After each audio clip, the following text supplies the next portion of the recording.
Right, good evening everybody. Welcome to the council meeting on Thursday the 12th of July. Are there any apologies for absence? Yes, Councillor Barker. Councillor Willoughby, Mr Mayor. Yeah, Councillor Stanton. Councillor Shiraz Khan, Councillor Dom Anderson, Councillor Harjour Dinzer and Councillor Paul Heselgrave. Thank you.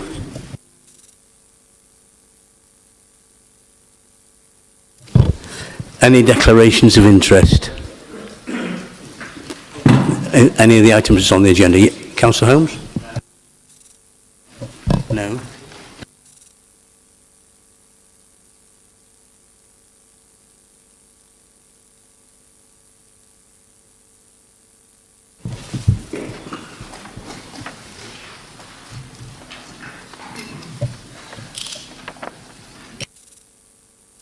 Minutes of the meeting of council held on the 23rd of May. Councillor Holmes.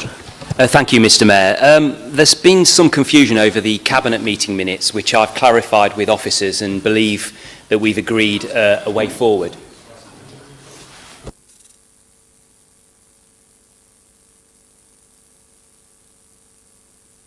Sorry, Mr Mayor.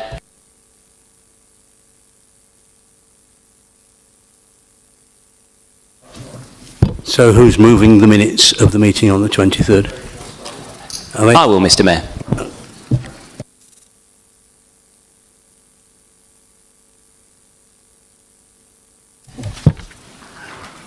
That's been moved and seconded, so that's carried. Right, announcements from me. I have, first, we all know why we're here on a Thursday instead of a Wednesday, and I'm sure we're all feeling pretty down about the events in Moscow last night. But let's be positive about a fantastic few weeks and wish England the very best in Saturday's World Cup third place playoff against Belgium, where a win would still make this England's best ever World Cup since 1966. Secondly, I'm sure councillors will join me in extending our congratulations to Councillor Smale following his recent marriage. I understand the honeymoon has been put on hold, but a trip to the bright lights of Las Vegas is in the offing. A huge congratulations from all of us to Jonathan and Adam.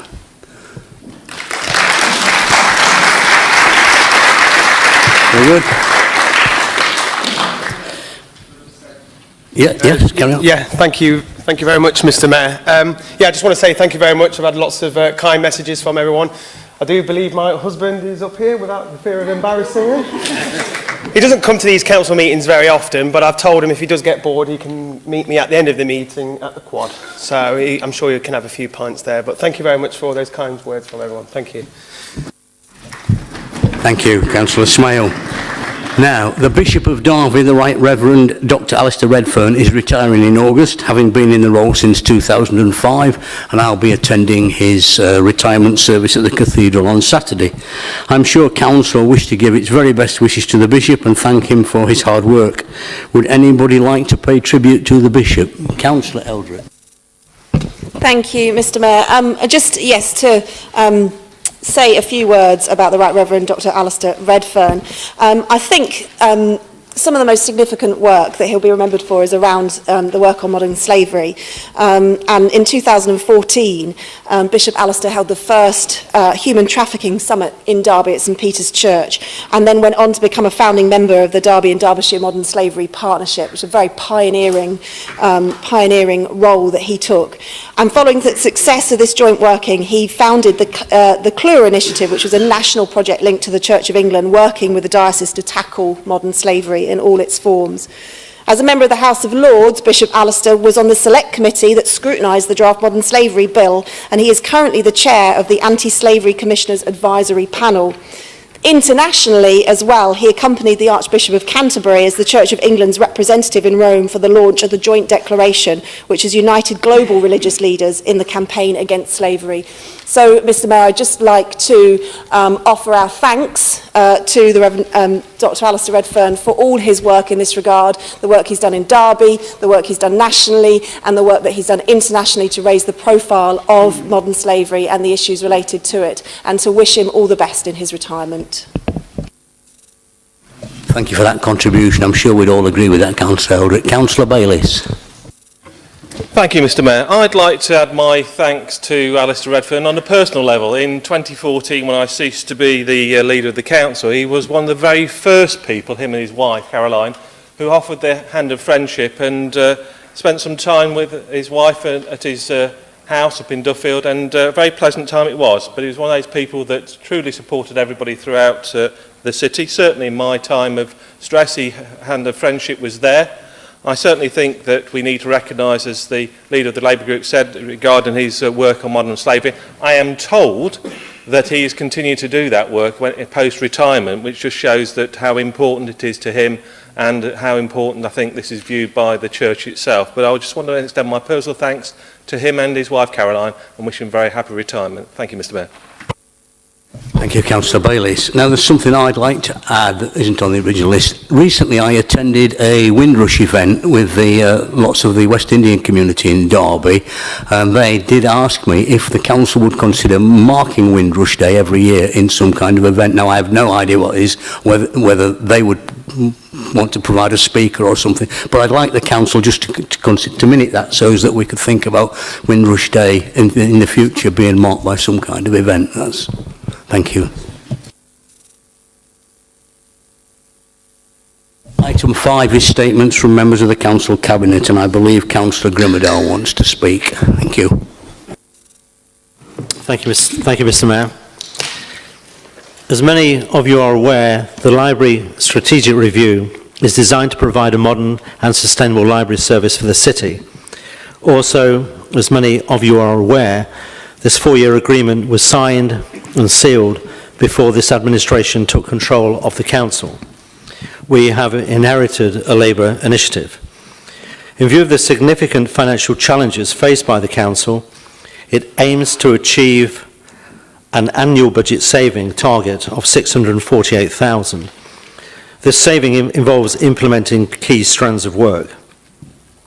Sinfin Library was the first to become a community managed library, CML, at the beginning of May, and now houses a Citizens Advice Bureau, providing additional services to residents in the community. Spondon was the second library to become a CML, reopening on the 25th of June. Alistry is on track to become the third CML, closing as a council library this Saturday, July the 14th, and reopening operated by DHA on Monday the 30th of July. It is pleasing to know that Alistry Library has many volunteers identified, which is a credit to the community. They, along with all other library volunteers to date, should be thanked, as it is only through sufficient volunteers coming forward to support, direct help and advise DHA that all libraries could remain open in Derby and continue to provide valued services. Work on Pear Tree Library has revealed significant structural issues with the roof on this library, and officers are working hard to explore both short and long-term solutions for providing a library service in this area. The keys to the Central Library building have now been handed over to the Derby Museum Trust, and the new Riverside Library was opened on Monday the 2nd of July. This brand new library includes a children's area for families, access to computers and space to sit and read. As well as the usual services, customers can expect more events and activities from the city centre library, which also offers a self-service system and longer opening hours. Overall, feedback received to date for this library has been very positive from all customers. As there is now a natural break within the implementation programme, there will now be a review of the implementation of progress of the project to date with all partners concerned. It is estimated that the review will be completed by mid-August. It has been agreed that there will be no compulsory redundancies within the library service until this review is completed. Once we see the outcome of the review, we can see how best to continue to move the project forward with all partners involved. I meet regularly with the Chief Exec of DHA, and we will review any concerns that DHA have as they introduce CMLs going forward. In the meantime, thanks also go to the team who have delivered a significant amount of work on the project. Thank you, Mr. Mayor.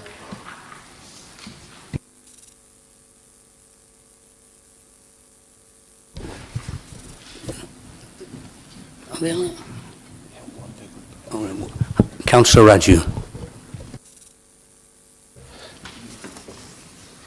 Thank you, Mr. Mayor. Mr. Mayor, I'll keep my response short and sweet. First of all, it's pleasing to hear that the Labour Libraries initiative, which included the handover of Central Library Building to the Derby Museums Trust, is on track. It's also interesting to hear the Cabinet member and his colleagues being quite upbeat about the potential of the new Riverside Library, because that certainly wasn't the case when Labour announced it 12 months ago. But I suppose we'll see more changes of opinion about a lot of Labour decisions over the next few months.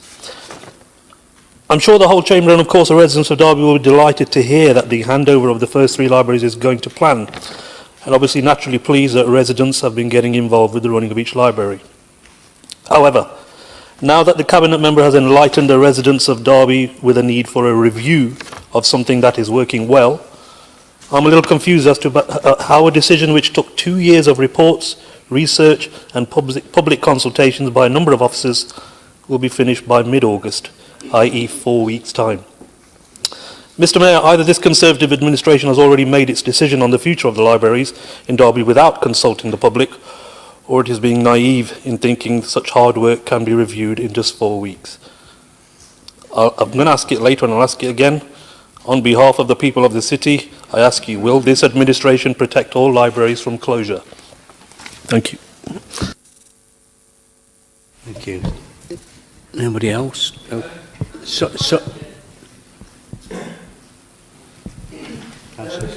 I am the Bolton candidate, the Bolton councillor, and I would like, although I do appreciate that money is short, etc., I would like the review board, if they would, to look at keeping open the library in Poole Street, Allington. There's a lot of people use it, and to be honest, my phone hasn't stopped, my emails haven't stopped for people wanting to keep this library open. Thank you. Thank you. Councillor Skelton. Thank you, Mr. Mayor. We very much welcome this review. It's always good when a project comes at a particular time, if it's appropriate, for a pause to review how things are going. We have certainly heard concerns expressed from a number of quarters, and it seems all is not going well, as has been stated from the other side of the chamber. There are certain things that definitely have to, nettles that have to be grasped, such as concerns about data protection and also legal concerns regarding redundancies. So we hope that those things will be addressed during this review period. Thank you, Councillor Skelton. Is that it? Right. Sorry? There's one from each group. Yes, that's it. Okay. Where are we then? Right. Item 6 now, questions from members of the public. And the first one is from J.L.T. Wilkinson. Are you there, Mr. Wilkinson? Yeah. Are we asking the supplementary? Yep. So why did the Council Cabinet simply note the cross-party recommendation of the Executive Scrutiny Board to support the universal credit rollout? Thank you, Mr. Wilkinson. As you are aware, unfortunately I wasn't able to attend on that particular day, but I think the answer has been explained to you in the previous answer. But be assured that I've spent some time down with DWP. I am keeping a very, very close eye on it, and we will be working really closely with everybody to make sure that everybody is not without when they need it. Thank you.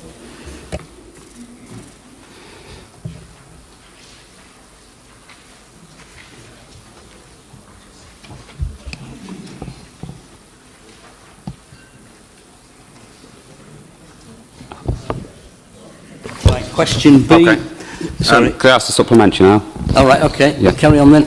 So, noting that response, that you will be supporting, that you'll be keeping a close eye on the impact that universal credit has and the affected residents, and offering help wherever you can. Will you be supporting the Labour motion tonight that supports the tens of thousands of households who will be affected by the rollout of universal credit across the city?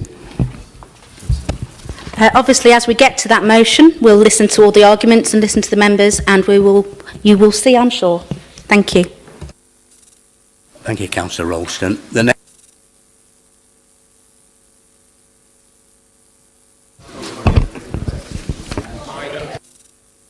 Sorry.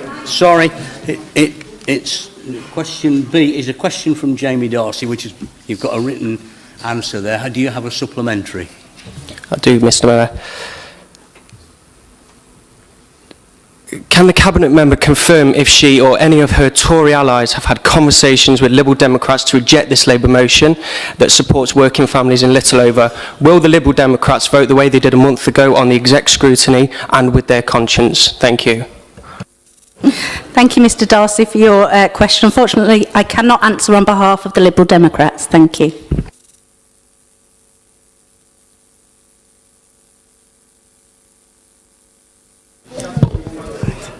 Bit of quiet, please. Question C is from Tom Spray to Councillor Graves. Do you have a supplementary, Mr. Spray? I do. Will you be supporting the motion on the agenda on universal credit? Thank you, Mr. Mayor. I think it's very clear in the response that I've given him here. I'll just pick out the third paragraph. Nevertheless, the answer is yes.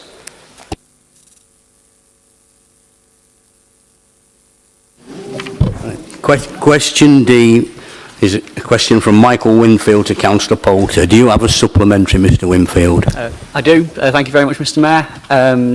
Thank you for your initial answer, Councillor Poulter. The assurance you provided in it is welcome words, but the actions that the first Council Cabinet took under this new administration rejected more proposals from the Executive and Scrutiny Committee than the previous administration did in the entire of the past 12 months.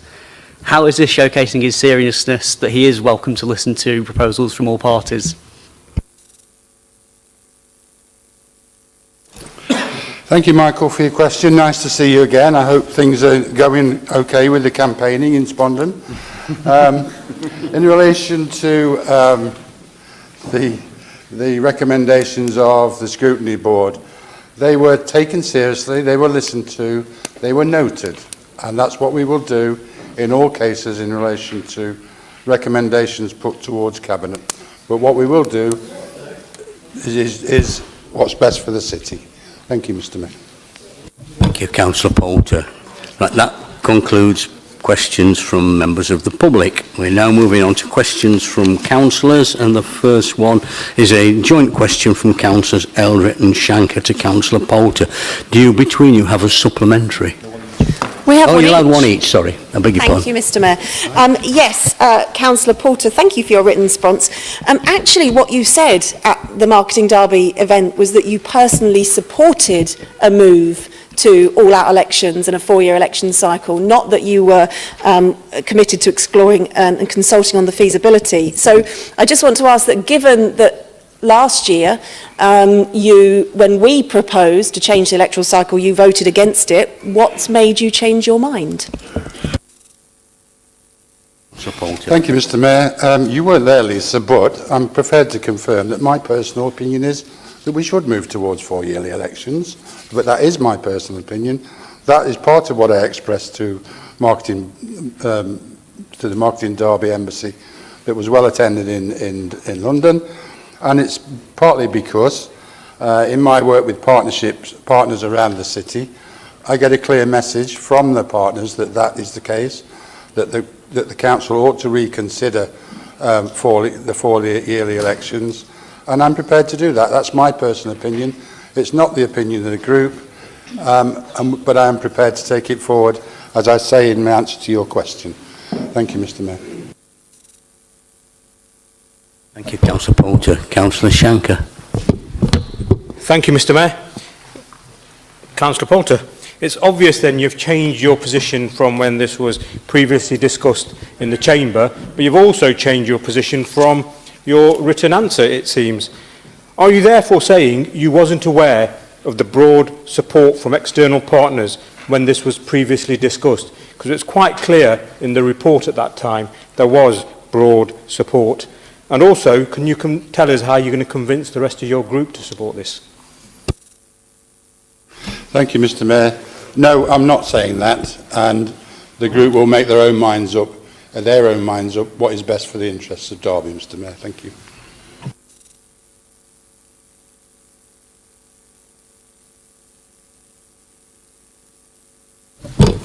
The next one is a question from Councillor Russell to Councillor Williams. Do you have a supplementary, Councillor Russell? Hello. Thank you very much for your response, Councillor Williams. It's pleasing to see that the SEND review is still very much on the agenda and will be shared widely with scrutiny before coming to the Cabinet meeting scheduled in October. As the consultation opened many, many months ago now, can Councillor Williams, given she's had briefings with officers and has had ample opportunity to make her own conclusions on the consultation when it was submitted to residents for feedback, tell me what her thoughts are at this moment in time in relation to the recommendations that were in the SEND consultation? Thank you, Mr. Mayor. Thank you, Sarah, for your supplementary question. As you know, Sarah, it's essential that we carefully consider the options to improve the citywide SEND specialist provisions for our children and our young people, including carefully considering all responses received to the consultation. And this is what I am doing. I am also mindful of the importance of communicating carefully with parents, carers, families and schools, and planning for this in the Cabinet reporting cycle and the pre-deadlines. So by deferring the SEND report from the Council Cabinet meeting to October, this ensures that we can communicate with parents and with schools in early September following the summer break and the schools return to the start of the new term. If this were to have gone to July Cabinet or the September Council Cabinet meetings, this wouldn't have allowed for time for communications with parents and schools, or it would have been in the middle of August during the middle of the summer break, and this would not have been ideal. Thank you. Thank you, Councillor Williams. The next one is question G, which is a question from Councillor P. Pegg to Councillor Smale. Councillor Pegg. Thank you. Thank you, Councillor Smale. I'll be waiting with bated breath for the review of the brown bins, but in the meantime, would it be possible, can you confirm that the brown bins will be collected free of any direct charge to the residents of Derby as stated in your manifesto, please? Thank you very much, Mr. Mayor. Councillor Pegg, for your question. Just before I go on, I note you refer to a coalition council, which is simply not the case in Derby. So I can't answer on such behalf and administration. But however, as a Cabinet member, and the question as your supplementary given to me, I can categorically say yes, they'll be collected free of charge. Thank you.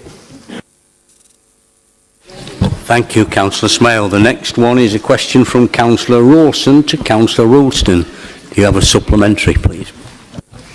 I do. Thank you, Mr. Mayor, and thank you for your answer, Councillor Ralston.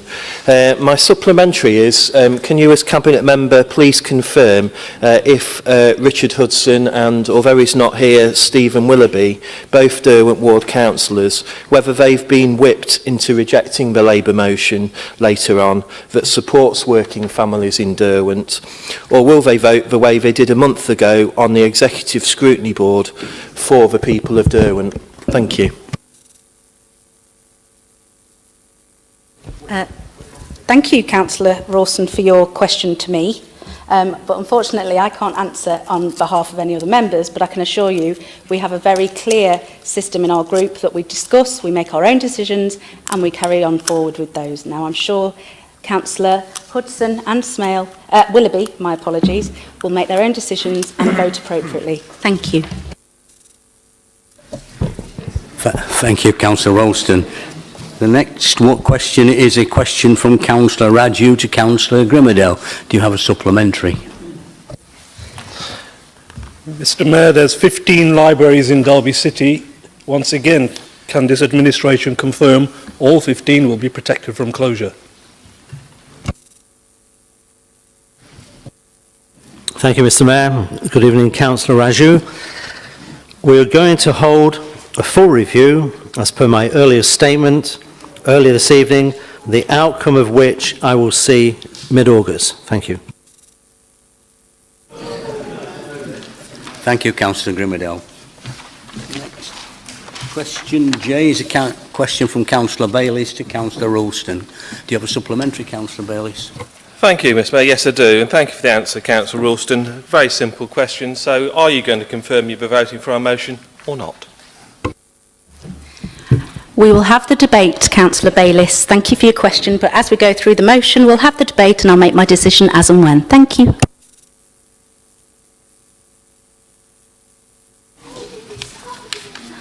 Okay.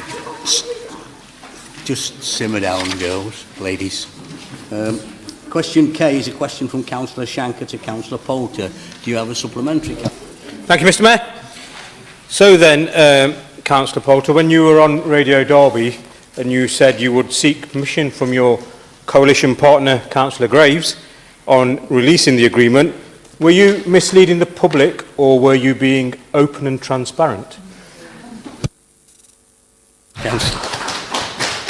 Councillor Poulter. Councillor Shanker, the answer is in the reply you've already had. There is no written agreement to which the three parties, other than yourselves, are party to. There is no written agreement. We don't need one. We have an understanding. We don't need a written agreement.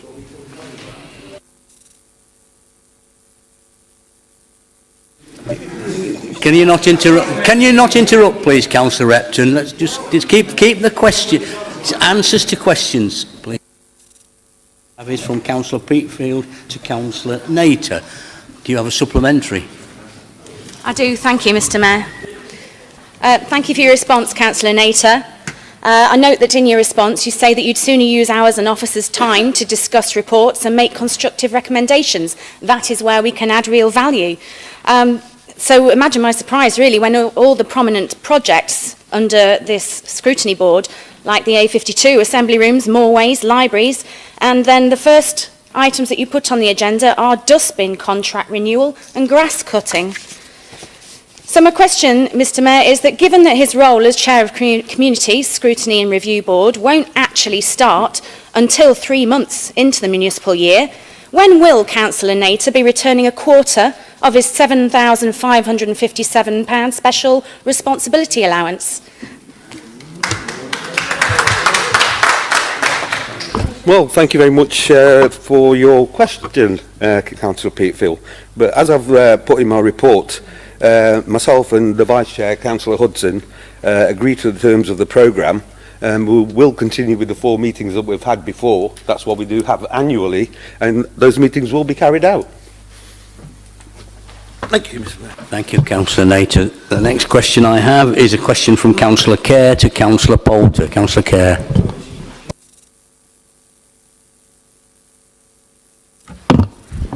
Thank you, Councillor Poulter. As you've not referred to any other capital projects in your answer, should I presume that all other capital projects are running within or close to budget? Or will any overspends be covered by taking money out of reserves, as with the A52? Thank you, Lucy, for the question. As the reply you've already got tells you, we have already managed to review the medium-term financial plan, details of which are out in the Cabinet next week. No, it's not safe to assume that all the items on the capital budget are running to plan. We are still reviewing them. We've clearly found some discrepancies already. We will review them, and in line with our policy of openness and transparency, we will tell you and the public when we find out and are in a position to tell you more. Thank you. Thank you, Councillor Poulter. The next question I have is from Councillor Ashburner to Councillor Grimmadale. Do you have a supplementary, Councillor Ashburner? Thank you, Councillor Grimmadale. There is no supplementary question. Thank you. So the next one is from Councillor Eldred to Councillor Graves. Do you have a supplementary, Councillor Eldred? Yes, I have. Thank you, Mr Mayor, and thank you for your answer, Councillor Graves, I think. I was just wondering if, Councillor Graves, if you could respond to the accusation that I've heard from various people that you were placed in the role of Chair of Executive Scrutiny to prop up the Conservative administration. Thank you, Mr Mayor. Not that that has any relation to the original question, but no. Thank you for the succinct answer, Councillor Graves. Question B is from Councillor Russell to Councillor Williams. Councillor Russell. No supplementary. Moving swiftly on. Question from Councillor Rawson to Councillor Smale. Do you have a supplementary? What? Yes, thank you, Mr Mayor. Thank you for your reply, Councillor Smale. Can you therefore give a commitment, please, to include your thanks and congratulations to the previous Labour administration in any future Conservative literature in Derwent and Chaddesden Ward on this subject? Thank you. Thank you very much for your question, Councillor Rawson. I do believe that both Chaddesden Ward councillors and Derwent Ward councillors have campaigned on Nottingham Road for quite some time. So it was nice for you to react to our literature and putting this project forward, and I'll be very happy to continue it. Thank you. Thank you, Councillor Smale. Question from Councillor Bayliss to Councillor Holmes. Councillor M. Holmes, that is. Thank you for the answer, Councillor Matt Holmes. Yes, I shall have to tell the people of Orvston you don't have an answer or a clue. This thing is in the council budget, due to be delivered, and you're not.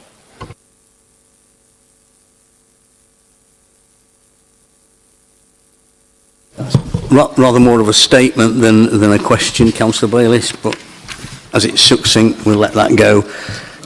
S is a question from Councillor Kerr to Councillor Poulter. Do you have a supplementary? Yes, please. Thank you, Mr Mayor. Thank you, Councillor Poulter, for your answer. Before we discuss this at our next meeting of the working group, can you assure us that officer time from across the council will be made available to provide training? Lucy, my idea, my view on this is that we have, and you are party to that, a cross-party working group to look at all these issues. If that cross-party working group considers that all the councillors in the council need training on the implementation of a committee system, then I'm more than happy to hear from you on that. And yes, we will ensure that happens if that's a recommendation from this working group. This is exactly the sort of thing we would expect the working group to consider as being appropriate in terms of establishing the appropriate committee system and implementing it. So yes, if that's what you want as a group, then yes, we will provide it. Thank you, Mr Mayor.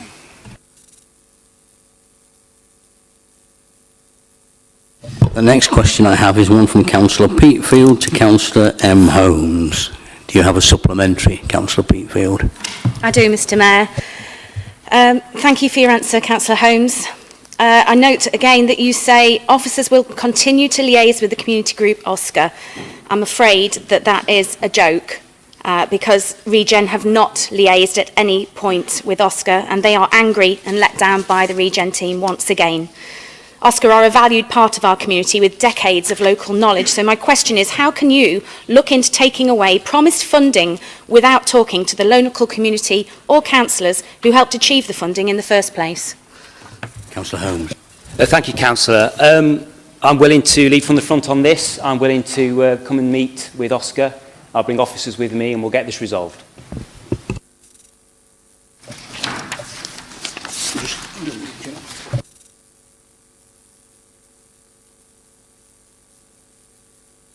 Sorry, a question from Councillor Bayliss to Councillor Smale. Thank you. Thank you for the answer, Councillor Smale. Can you let me know when it gets fixed or not? Thank you for your question, Councillor Bayliss. Obviously, I don't know the details of this incident myself. Obviously, I have been fully made brief of it. I can assure you that I myself, with council officers, can come and visit on site with you, and then we can work towards a plan.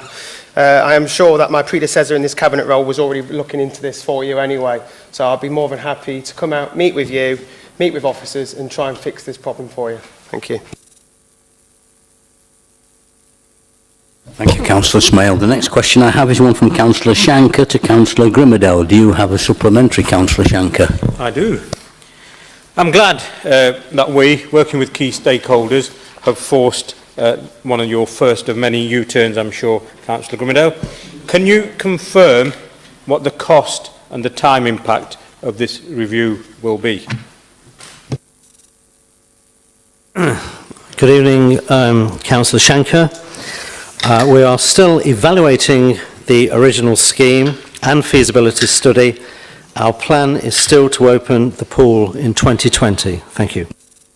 Thank you, Councillor Grimmadale. Can we just keep the supplementaries to questions, please? I am being fairly lenient here. Question from Councillor Kerr to Councillor Grimmadale. Do you have a supplementary, Councillor Kerr? I do, thank you. Thank you, Councillor Grimmadale, for your answer. It's good news. But I'm interested to know, how are the legal and practical issues of GDPR personal data handling and the transfer of staff employment rights being managed? Good evening, Councillor Kerr.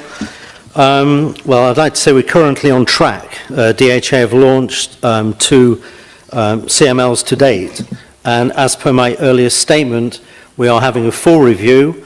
We will come to a conclusion at the end of the review, and then I'll talk to you then. Thank you. Thank you, Councillor Grimmadale.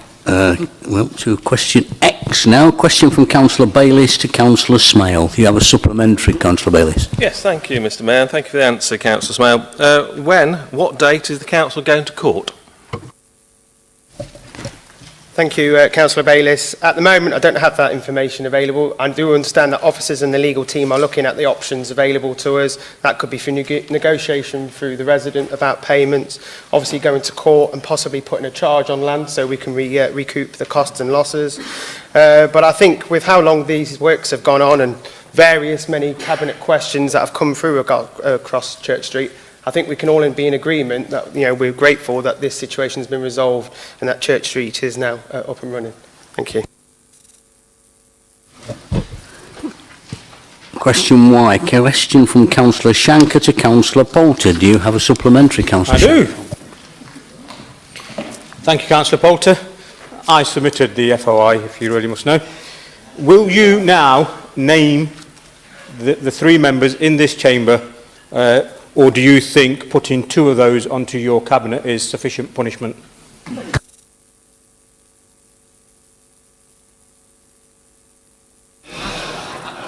Thank you, Mr Mayor. Thank you, Councillor Shanker. This question is actually the best example of the very, very, very poor nature of the questions that have been put forward to Council tonight. I had hoped that the quality of questions would be more sincere, more productive, and have some value. This one certainly doesn't. In terms of the answer to your question, you've already stated you were the one that submitted it. You know it. If you think it's that important and that valuable, and you can't move on and do what's best for this council, then I put it to you that if that's so important to you, why don't you do that?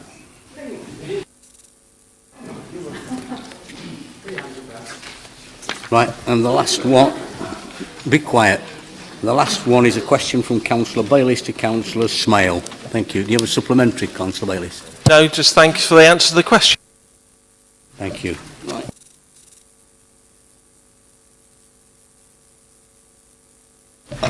In my haste to get onto all those wonderful questions, I omitted item 7 on the agenda, so I'll return to that. Questions relating to Derbyshire Fire Authority or Derby Homes? I believe there are none. Thank you. Item 9 is now Council Cabinet Minute Extract 0818. Thank you, Mr. Mayor. Sorry for jumping the gun on the item 3, which was the minutes. This is the extract from the minute, which is the relevant part. So, Mr. Mayor, there's been some confusion over the Cabinet meeting minutes, which I've clarified with officers and believe we've come to an agreement or a way forward. What Council Cabinet actually agreed, I was chair, and the meeting recording shows, was to accept the recommendations from the Regeneration and Housing Board, which was about tasking officers to report back on options for consultation with inward investment bodies on planning matters. The specific recommendation from Executive and Scrutiny Board, which is now before Council in the minutes, was noted rather than referred to Council, not because it didn't have merit, but because the Council can't realistically consider establishing a committee or a board when it hasn't considered its terms of reference, working arrangements, etc. I've discussed this with Head of Service for Democratic Services, and he agrees that there is an anomaly between the minutes and what the Cabinet meeting recording shows. For those reasons, Mr. Mayor, I propose that the recommendation to establish an inward investment board is not accepted at this time, but instead we consider the specific recommendation from the Executive Scrutiny Board alongside the officer report at the next meeting of the Council. Thank you. Thank you, Councillor Holmes. Councillor Bayliss. Well, given the furore at the last council meeting, it rather amused me no end that this turned up on the council minutes, because that's exactly what I was trying to get them to do last time. Is it the fact that it was a Labour member and the previous chair of the board that was actually making the recommendation, which is perfectly sensible, and you've actually agreed it? Or is it you just didn't pay attention? It's a bit like the fictitious budget gap, isn't it, which was in the budget papers in January of this year. The BBC picked up the fact that it was in there, you were told about it, you didn't read it, whereas the Telegraph just accepted what you said and was a very poor piece of journalism. So it just amazes me that you've actually realised that actually what you did last time was wrong, but at least you've corrected it and we'll see what comes out of it. Thank you. Mr. Mayor, if I may, I don't accept any of that. If I could just draw on officers' clarification, just to clear up maybe the misconceptions of Councillor Bayliss' statement.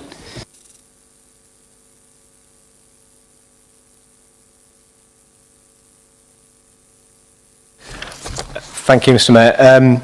Councillor Holmes is correct that the meeting recording doesn't represent what the minutes here shows. The minutes in front of Council tonight, decision 1 and 2 were accepted by Cabinet and don't require Council approval. It was within Cabinet's gift to accept those.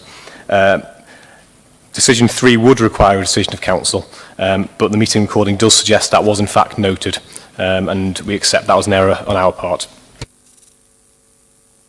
So, are we content that this item 9 does not go to Council? Council. Thank you.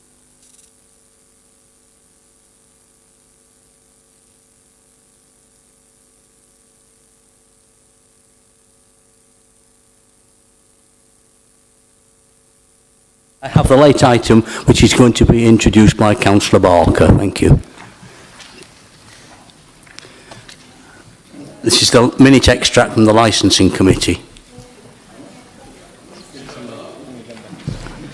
It's on your agenda.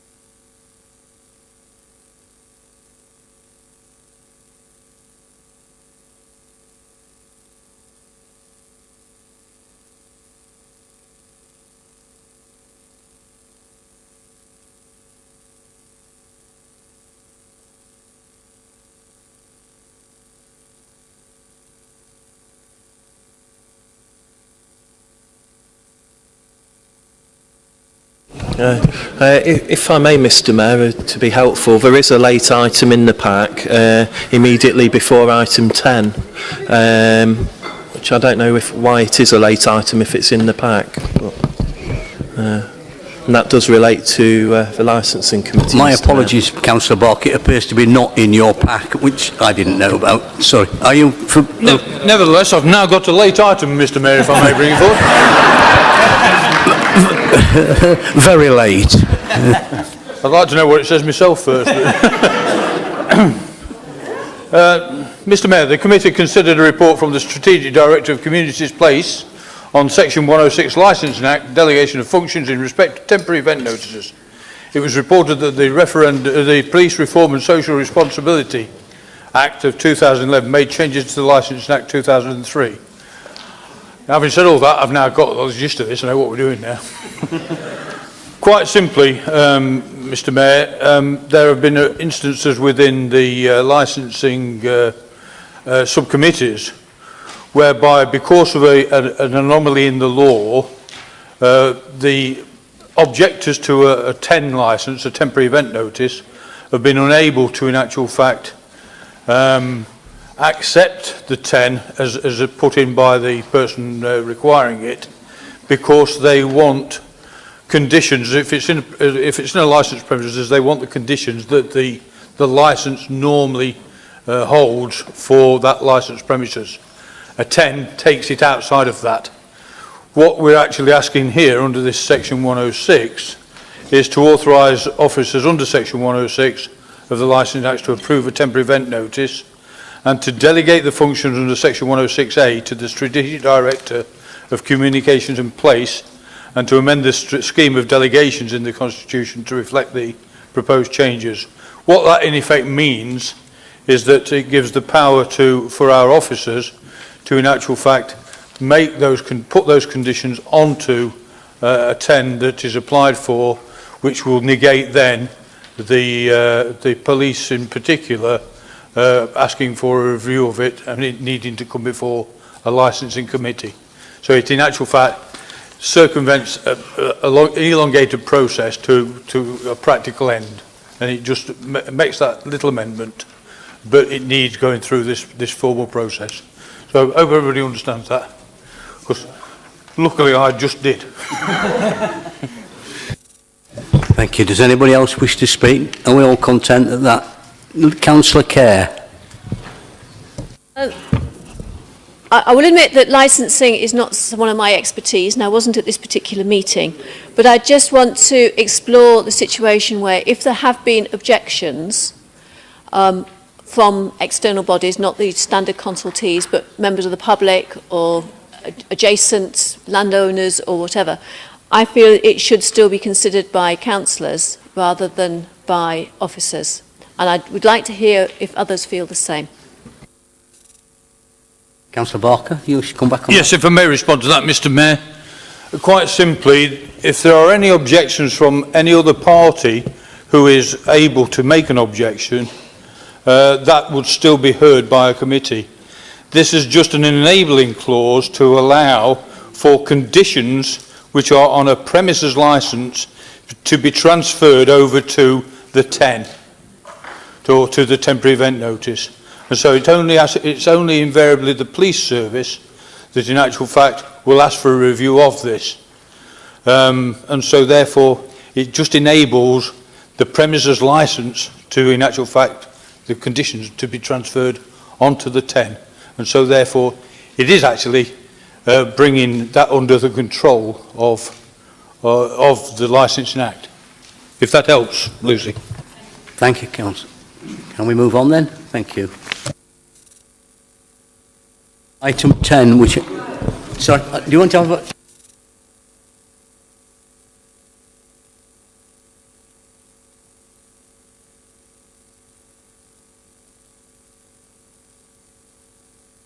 All those in favour, please show. Thank you.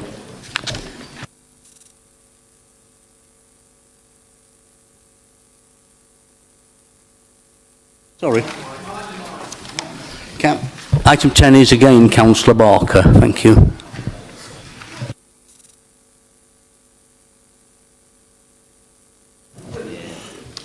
Yes, Mr Mayor. The Regulatory Investigative Powers 2010. That's a riveting subject. 2000, sorry. Again, I don't intend to speak to the paper in any great detail. It's just simply a matter of of allowing for the RIPA inspections to be carried out in conjunction with the law, and to secure compliance with 2013 and 2016 recommendations to have 2 authorising officers. So there's 4 recommendations there, and if everybody's read the papers, I move. All those in favour? Do you wish to say something, Councillor? Just to second that. Okay, seconded. All those in favour? Thank you. We'll move on. Item 11 is, again, this is the Councillor Barker show. Yeah, the Councillor Barker show now, aren't we? Item 11, serious. Well, they're all serious, but this is more serious than normal, Mr. Mayor. Independent review officers are a very important part of our looked after children and looking after the children and local authority responsibilities. These IROs, as they are known, in actual fact do need or require in their day-to-day duties legal advice to be able to fully reflect the children's current needs and actions with the plan that are consistent with the local authority's responsibilities. Basically, that legal advice is invariably provided in-house, but in the case of a dispute, it is necessary to, in actual fact, get some outside legal advice to those IROs in order to ensure the safety of the decisions being made. What this report is actually asking for is to enter into an agreement with Derbyshire County Council and it's a reciprocal agreement whereby if there is a dispute, the legal officers from Derbyshire will come into Derby and similarly vice versa, so that the parents, the IRO and everybody has some independent legal advice from that of our internal officers, should that be necessary. It, in actual fact, hopefully will allow for the absence of any extra monies being paid out for barristers, etc., from outside of the services. But it nevertheless is, within the legal profession, perfectly acceptable for 2 authorities to have a reciprocal agreement in this case. And so therefore I again commend recommendations 2.1, 2.2, and well, we've got 2.2s by the sound of it here. It should be in 2.3. So, Mr. Mayor, I move. And again, hopefully, it will be. Do we have a seconder? Thank you, Councillor Holmes. Does anybody wish to speak? Councillor Shanker. Thank you, Mr. Mayor. Obviously, having read the report and just heard what Councillor Barker says, anything to protect our young children, the Labour Group would be in support of, and if this is a more efficient way of doing that, I think that's also something we can quite easily support. What I would just like to ask the Cabinet member for is a little bit more detail, because the report is quite limited in detail, is what would the net saving of doing this in this manner be, and what would them savings be used for? Yes, Mr. Mayor. Impossible to say on this occasion because who knows when these services will be required. Invariably, it is quite normal for an IRO to use our own internal solicitors. It's only when there is a dispute that we have to go outside. Now, I haven't got figures in front of me of how often that's happened in the last 12 months, 18 months, 2 years, but this is just a reciprocal agreement to cover that eventuality, should in actual fact we have to go to an outside body for further legal advice, independent legal advice. Thank you, Councillor Barker. Does anybody else wish to say anything? It was seconded. All those in favour? That's carried. Thank you.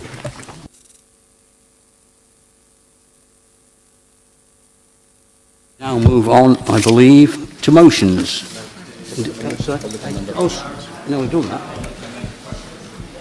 Item 12, it's the separate report. Oh, sorry, item 12 was now more about public member questions rather than the questions themselves. So who's who's moving this? Councillor Poulter. Thank you, Mr. Mayor. I was expecting this one. A simple paper, Mr. Mayor. The background to it is that we as an administration want the public to understand proceedings here at the full council meeting. It was apparent to us, has been apparent to us, as exampled tonight, that by the current process is that members of the public and members of the council submit questions in advance to the relevant person, but unfortunately the system was changed back in 2011 by the Labour administration to the effect that the question is not read out, the answer is not read out, and we launch straight into a supplementary question. Now, in terms of context, that does not help anybody understand the nature of the question asked originally, and destroys the value of the supplementary question and the subsequent answer. This paper simply seeks to rectify that by actually, in a shortened way, not reading out the whole question, the whole answer, but for a member of Members' Services to summarise the question, summarise the response, and give a context to the following supplementary question. And it's as simple as that, Mr. Mayor. Thank you. Anyway, Councillor Eldred. Thank you, Mr. Mayor. Just to point out that in 2011, Councillor Hickson was leader of the council, and I don't believe that he's ever been part of a Labour administration. Just to clarify that. Agreeing with the premise of making the public member questions easier to understand and providing context, I do, however, and we have discussed this, believe that it would be more appropriate for the person putting the question to read their question out in its entirety, and then the answer to be read out, rather than placing that burden on member services who are already stretched and have a lot of work to do in preparation for a full council meeting, and also potentially could put them in a difficult situation if there was an issue potentially with context or interpretation. So our preference would be, and we have raised this with the administration, that we would have the whole question and the whole answer read out by the questioner and the cabinet member or chair responsible. Thank you, Mr. Mayor. Thank you, Councillor Eldred. Thank you, Councillor Eldred. Councillor Ashburner. Right, thank you, Mr. Mayor. The motion as is reasonable, but discussions relating to questions should include issues relating to the supplementary questions. Often, under the previous administration, answers to supplementary questions were promised but never delivered. In discussions with officers, it has become clear that there is no obvious solution. Let's just hope that the current administration is more effective in answering supplementary questions than its predecessor. Thank you, Mr. Mayor. Thank you, Councillor Ashburner. Councillor Barker? Councillor Holmes, sorry. Thank you, Mr. Mayor. Well, we take on board what you say, Councillor Eldred. I think this is a good compromise, and we'll see how this one goes forward and see if there's a better sort of context for the public. And we can take feedback, and we'll see how things are maybe in 6 months. Councillor Kerr. I'm supportive of the concept, and I do like the idea of summaries of both questions and answers, because sometimes they can be quite rambling. But I'm thinking of the practicalities, because at 5 o'clock we often have officers who are rushing to present us with the answers to the questions so that we can think of supplementaries. And for them also to be then spending the next 50 minutes rushing to write their summaries of those questions, I can see being a significant challenge. So, it may be that most of those questions have been available prior to 5 o'clock, but maybe that some of them haven't. So I think it's right that we review this in the light of experience. Whether 6 months is the right time for review or not, I don't know. Anybody else wishes to speak? Right. Councillor Barker. Yes, I've just heard what Councillor Kerr said, and I mean, these questions are prepared days in advance by members' services, and of course the questions are invariably answered together with officers and their advice. So I don't see why there is a problem in what Councillor Kerr says. All we're trying to do here is actually to be open and honest and give the members of the public the context of the question. They hear the answers. They don't hear the question, and this is the problem with it. If we go for the full question, my only comment in relation to the full question is the fact is we've got half hour for questions. If we don't give a summary, and some of those questions can be rather long and laborious, and the normal corporates aren't here tonight, funnily enough, but some of those questions can be long and laborious, and so therefore if we have to give the answer and then subsequently on top of that there is a supplementary of the same sort of length, it is going to restrict the amount of time that the public get to ask those questions, and it's important that they do get that ability to ask those questions. And so we thought it was more in keeping to have a short précis of the initial question to give it context for the answer, and then for the member of the public to be able to give their longer supplementary question to be able to answer that. But as I say, we do concede to the Labour. If they want to try it that way, fine, but if we start running out of time after 6 months, we can always review it again. Thank you, Councillor Barker. Are there any other speakers? Was the motion seconded? Yeah. Okay. Sir. Sorry.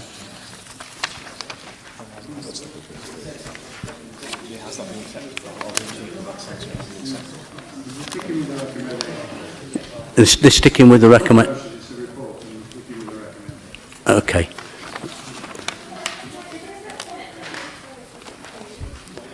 Sorry, Mr. Mayor. I believe that both Councillor Porter and Councillor Holmes and Councillor Barker just accepted the changes that we recommended. Councillor Holmes. Mr. Mayor, just to clarify then where we are. Councillor Holmes. Yeah, thank you, Mr. Mayor. Just to clarify where we are. What we're saying is we're trying this new system out for a period of time. Let's see how it works. We take on board what you're saying, but we're not including that in what we're deciding now.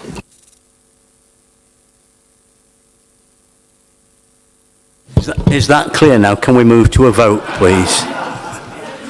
For those in favour of the recommendation as printed.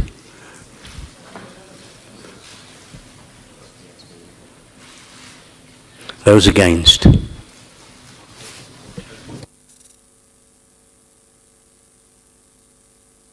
That is carried.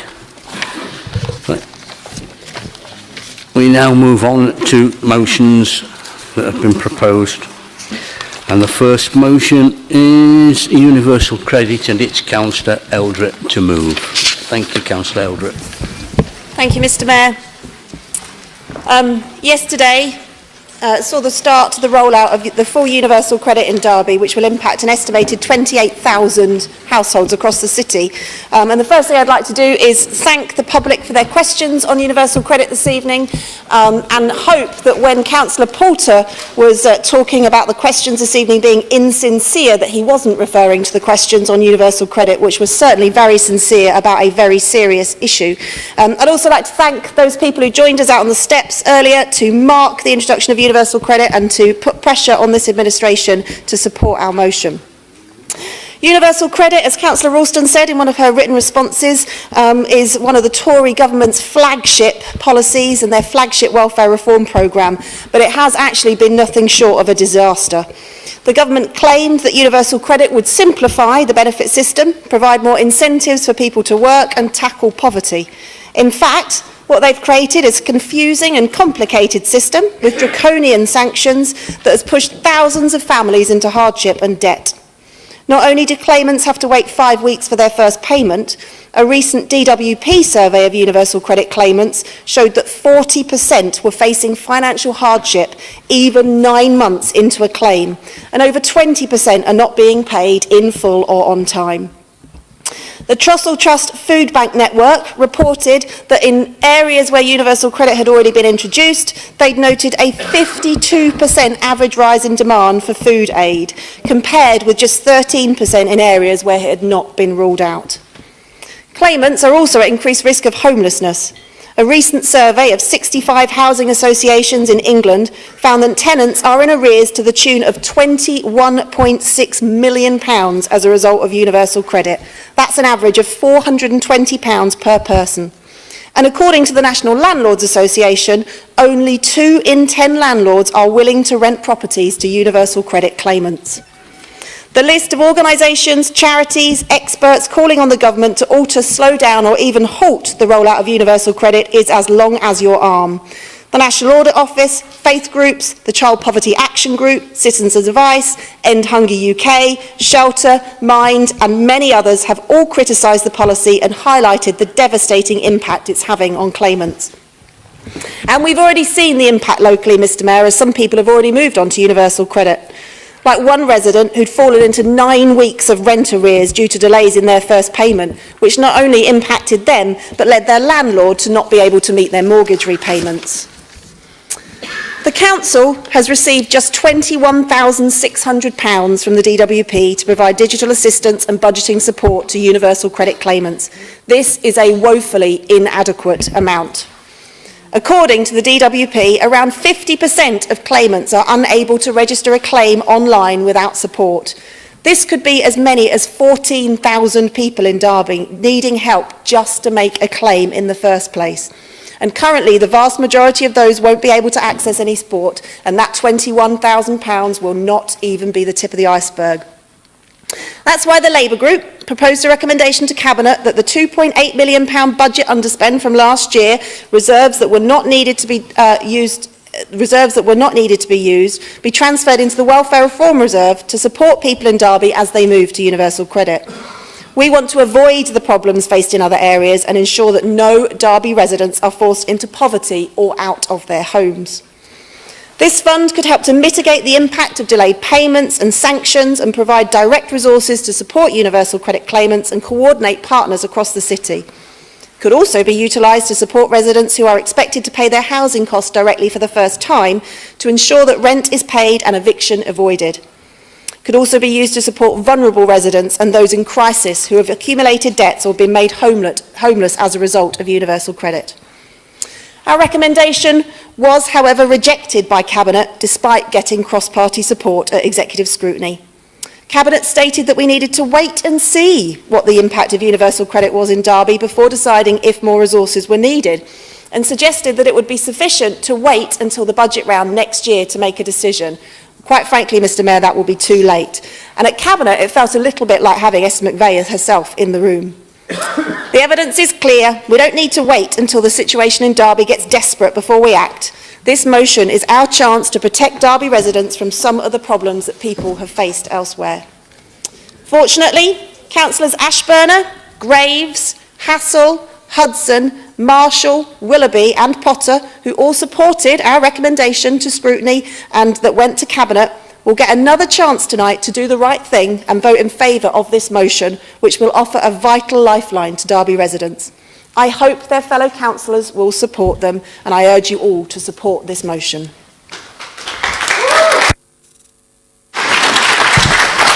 Thank you, Councillor Eldred. Do you have a seconder? Yes, Mr Mayor, I formally second the motion and reserve my right to speak. Thank you very much. Was the first, and Councillor Ashburn. Thank you very much for this motion. It highlights a lot of residents' concerns around universal credit, but some of our members will have attended the training around universal credit that was offered to us, and actually a lot of these things that have been queried and questioned were addressed in that training. It's unfortunate you guys weren't able to join us for the training. However, In terms of what you refer to of the challenge around finance, it's clear that there have been lessons learned, and there now is 100% upfront loan to individuals as soon as they apply and they've been able to go through that system, which is paid back over 12 months' time and without any cost to them other than the original cost in there. There has been a number of things, and I've been speaking really closely with DWP, and although you refer to the council only having so much resource, it's clear that they've, having spoken to DWP, went down to speak to Sally, Linda and Chris, who have been on the ground today, and they've addressed all the issues and had a lot of time to process how they're going to carry this forward. They've got 30 new staff, front-facing staff. They've got 2 additional case managers from the service who have experience in other areas and have had their lessons learnt previously. They've got 4 retrained mentors, service innovation leads coaching, and 10 people who have had their self-employed training. They've got strong working partnerships with Metropolitan, Derby Homes and Derwent Living, and they've already addressed the issues around rent arrears and making sure that people know that they can have their payments directly paid to the to the landlords directly.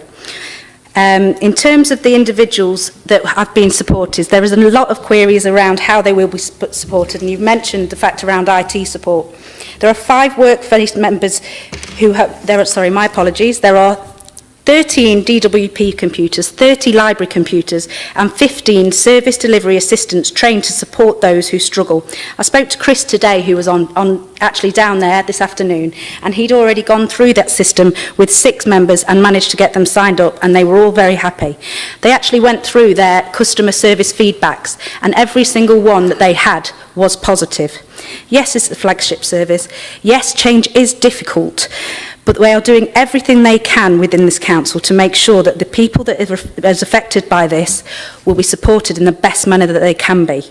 Please be assured that I am keeping a close eye. I'm going back to visit on Wednesday, and we will do everything we can to make sure that the lessons that have happened historically are challenged and worked with in this City Council. Thank you very much. Thank you, Councillor Ralston. Can you switch your microphone off? That's all right. Councillor Ashburner. Thank you, Mr. Mayor. All councillors have been offered individual training regarding how universal credit should work. Any failures should be reported by the claimant to one of their councillors, who will be better able to support them and to report problems to appropriate officers. Anyone who's had the training will know who they are. The officers will then be able to support the claimant and collectively identify how effectively the system works. Only then will we be able to impartially judge the current validity of universal credit. Thank you, Mr. Mayor. Thank you, Councillor Ashburn. Councillor Skelton. Thank you, Mr. Mayor. I've listened very carefully to what speakers have said so far, and it seems that there's quite a bit of an argument back and forth, but what shouldn't be forgotten is that there's people at the heart of this. I speak as someone who, for most of my childhood, my family were on benefits, so I do know what I'm talking about. It's not a pleasant situation to be in. It's very stressful, and it is important that this is got right for all those concerned. So with that, I do have an amendment which basically keeps the vast majority of the motion exactly the same, but slightly amends the last paragraph, but still makes sure that if money is needed to be put in to assist people that are facing difficulties, that money gets put in. Thank you, Mr. Mayor. Thank you, Councillor Skelton. Do you have a seconder for the amendment? Thank you, Councillor Kerr.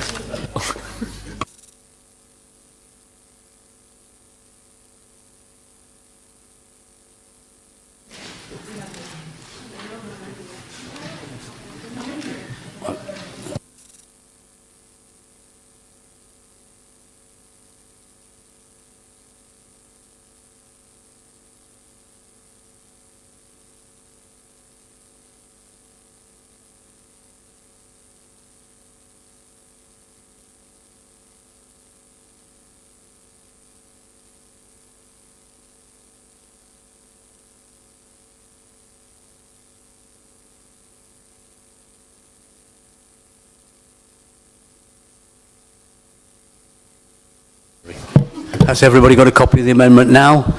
Right. Who wishes to speak then?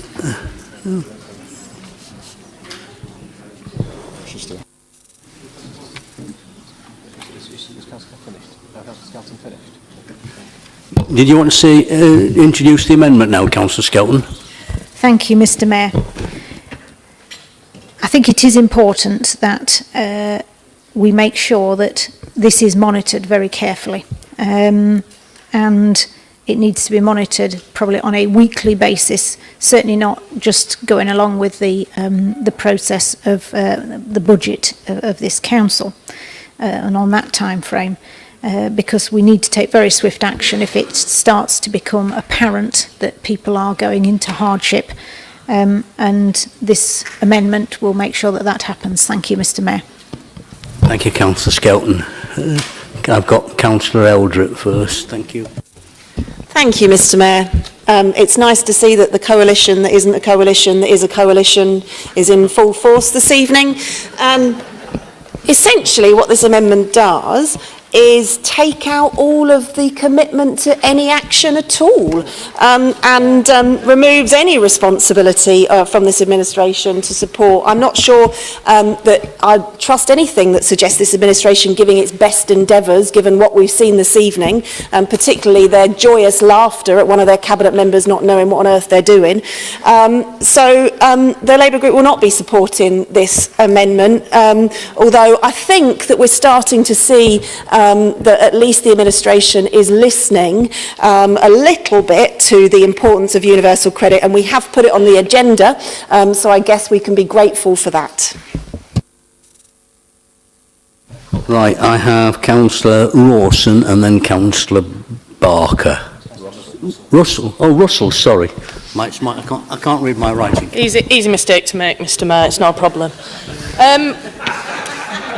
Right. It's the beard. I shaved on purpose before I came. Can I have me seconds back? Okay. Now, this is a really serious issue, and it's patently obvious to anyone with half a brain that there's been collusion between the Liberal Democrats and the Conservatives prior to this meeting, because this amendment is exactly what the Cabinet members who were present on the night that we proposed our executive scrutiny recommendation said. They said we need to wait to see the impact of universal credit. Well, we don't. We do not need to wait to see the devastating impact that universal credit has had on Derby's residents. Because, let me tell you, some of the families in our city already have harrowing stories to tell right now.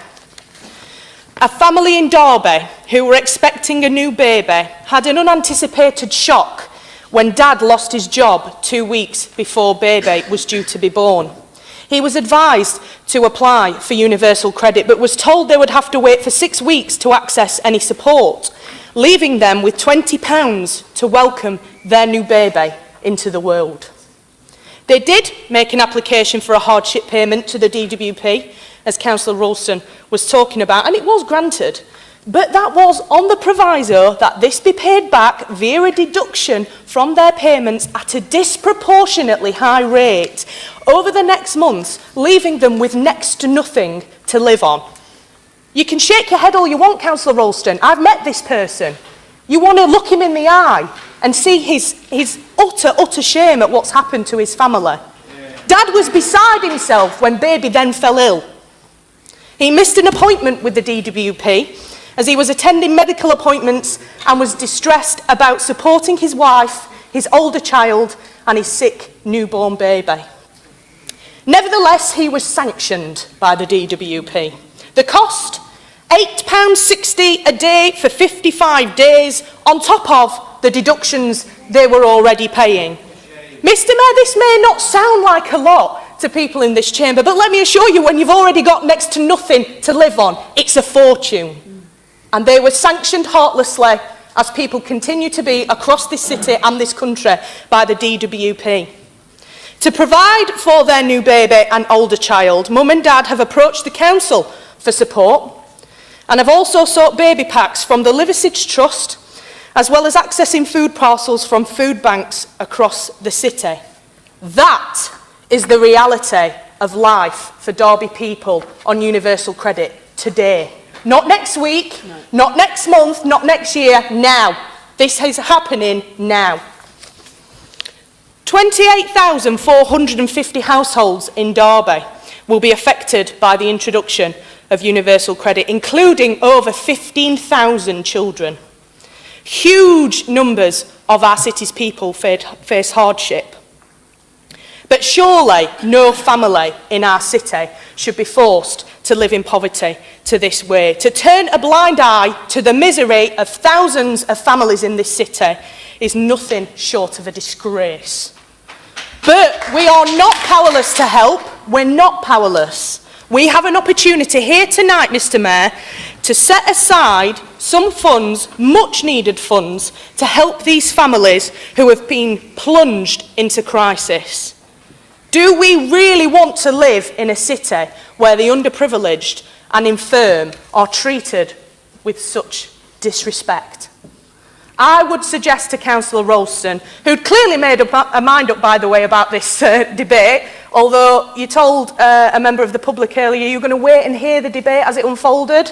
You read from a pre-prepared speech before anybody else had spoken except Councillor Eldritt. So you'd already decided what you were going to say when you came into this chamber tonight. So that wasn't true. But what I would advise her to do with the rest of the councillors in this chamber is actually speak to our Derby City Council employees, the welfare rights team. Ask them what they think on a daily basis of seeing these people walk into our front door asking for help. Don't speak to the DWP. Their version of events will be very, very different, let me assure you. Now, each and every one of you in this chamber needs to do the right thing tonight and support these residents in our city now, not in the future, now.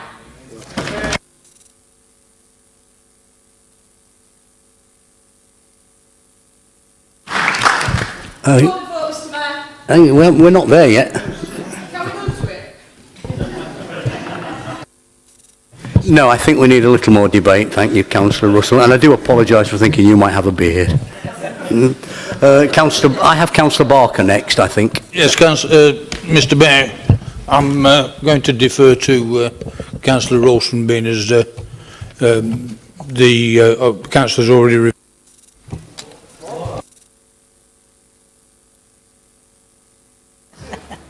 Thank you, Mr. Barker.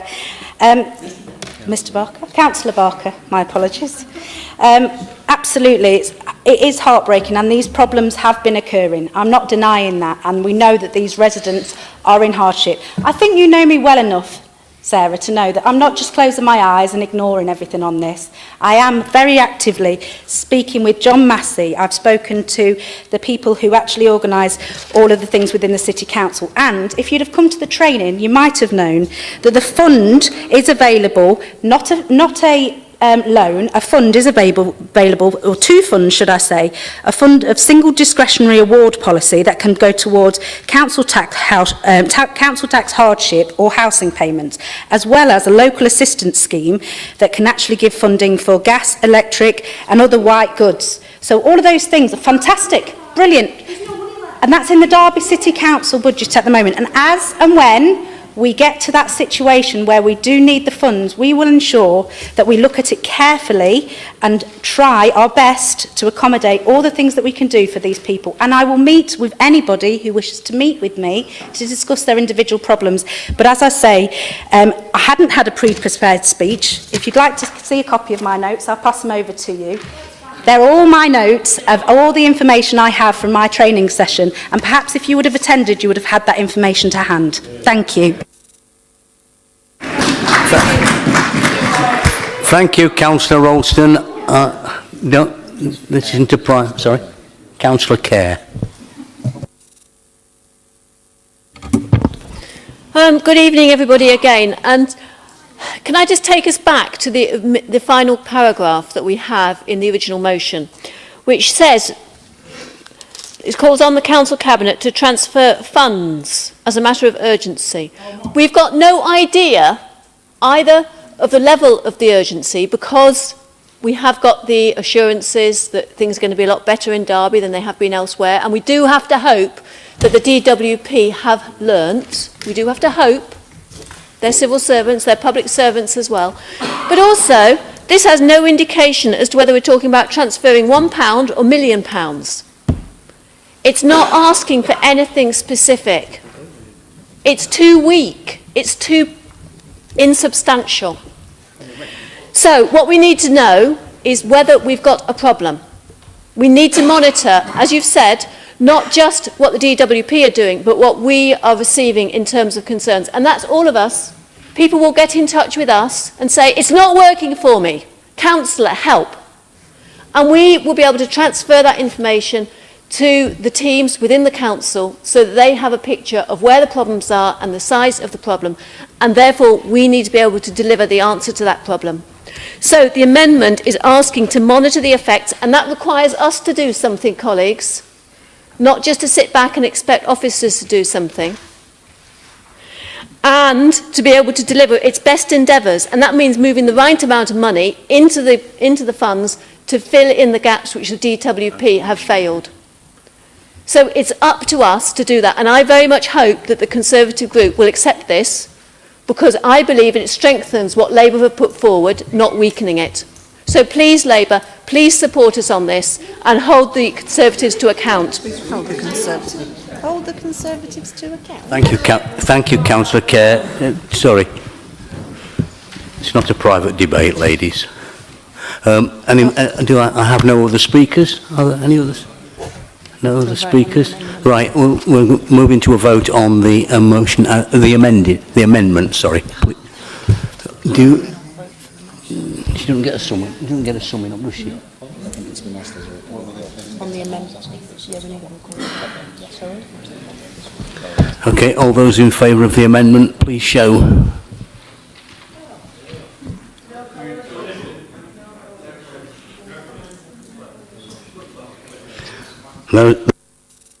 Those against, sorry.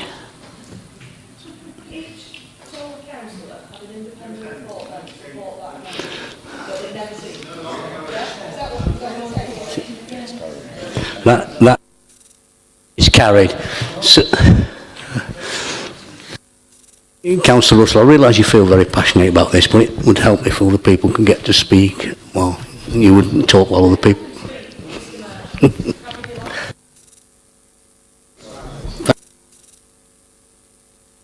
Move back to the motion as amended. Do you wish to sum up, Councillor Eldred? Yeah, you can speak. Yeah, as amended. Sorry, Councillor Poulter. Thank you, Mr. Mayor. First thing to say is that nobody, not one person on these benches, would seek to detract from the potential for such changes to cause people problems. That is well known. This has been going on for years since the rollout of this subject, and actually that the rollout and when the phase at which we've come in has enabled us as a council, the DWP as an organisation, to be able to understand, learn the lessons from the rollout in other areas. And to that extent, I understand and expect us as an authority and the DWP locally to be able to deal with these issues much, much better. I do, however, need to pick up on one line in the motion, which refers to 28,000 households. Yes, eventually, ultimately, 28,000 households could be affected. It's not going to happen like that. Only new applicants to start with will be subject to this procedure, and when they are subject to that procedure, as we've heard, there are systems in place to help them to do that, both in the council, within our own welfare organisations in the council, and we're going to be better at that than most places. I'm not going to stand here and pretend there won't be the odd case or won't be cases where hardship occurs. Hardship will be dealt with and can be dealt with by ourselves as the council, with support from councillors and by the DWP, and we will make provision for that. We don't know what that the extent of that is going to be. But what we can assure you is that we will make provision. If what we've already done isn't adequate, we will make provision and put the appropriate resources to it. In the course of the debate, Lisa mentioned the £2.8 million budget underspend. Just let me assure members of the public and council that there was no £2.8 million budget underspend.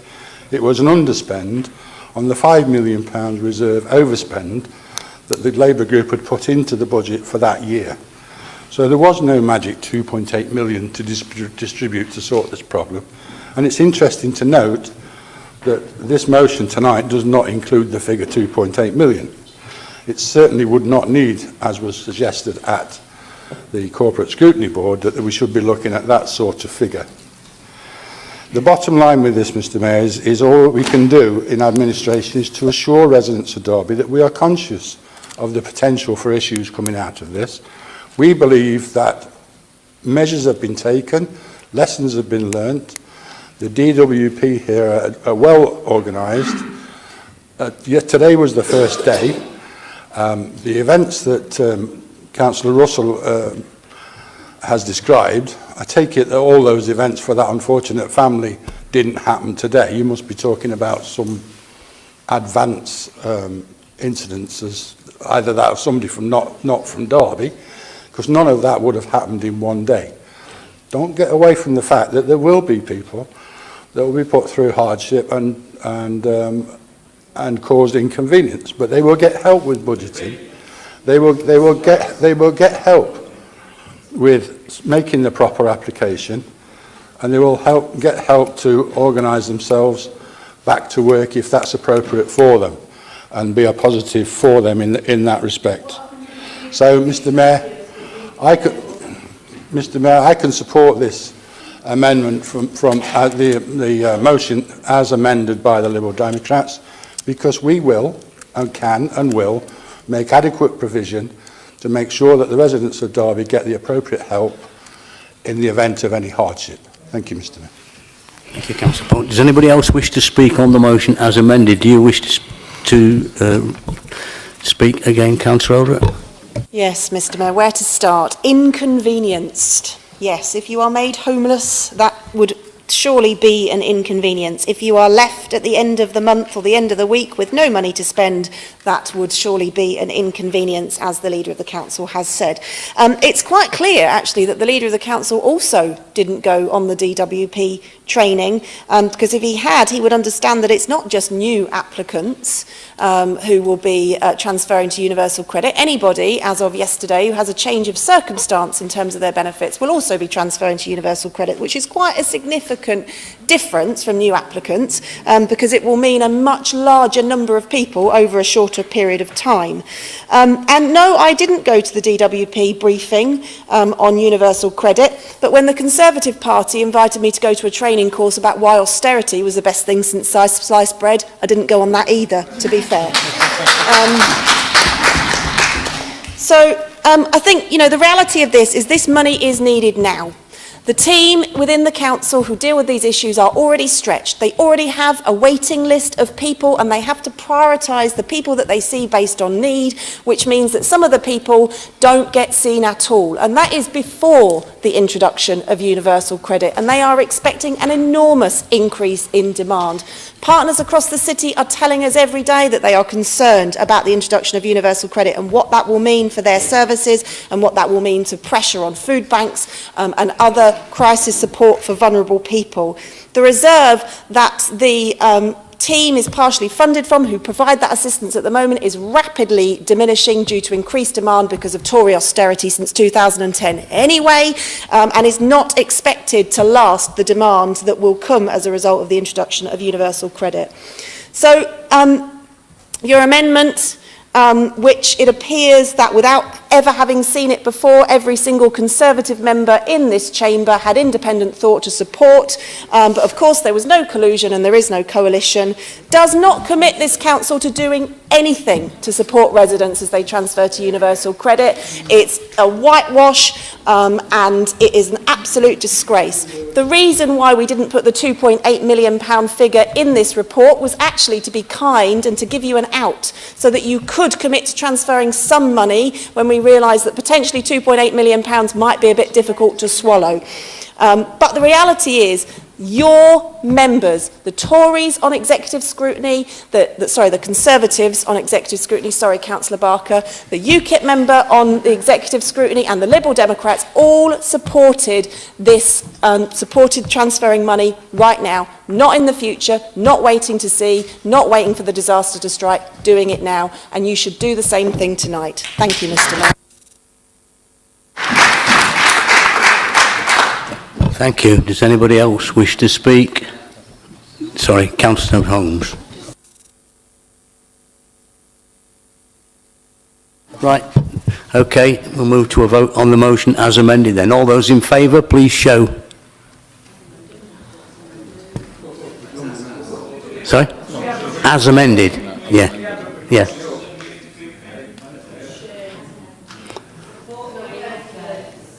Those against?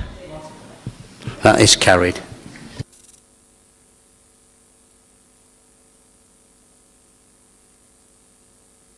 The next motion we have is on air quality and it's going to be moved by Councillor Rawson. Thank you, Martin. Thank you, Mr. Mayor. Thank you, Mr. Mayor. I brought this motion to this evening's meeting of full council because time is running out.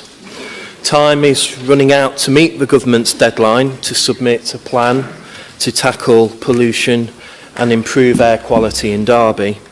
But more importantly, Mr. Mayor, time is running out to tackle the public health crisis affecting people in Derby. More and more residents are suffering from the effects of poor air quality. The range of illnesses and conditions associated with poor air quality is staggering. According to the World Health Organization, 7 million premature deaths worldwide can be linked to air quality each year. Of these, 40,000 are in the UK. Some of the obvious conditions include asthma and breathing problems, but it also contributes significantly to heart disease, stroke, and chronic obstructive pulmonary disease, COPD. According to a recent study by the University of Dundee, referred to in yesterday's Guardian, air pollution leads to spikes in health problems and drives up hospital admissions and visits to the GP. The report proves an absolutely clear link between poor air quality and health problems. So as well as the distress caused to individuals, there is a significant cost to the public purse. Councillor Martin Repton and Councillor Jangir Khan, I know, have been raising this issue through the Adults and Health Scrutiny Board and the Health and Wellbeing Board, and I'm sure that they'll want to comment further on the public health implications shortly.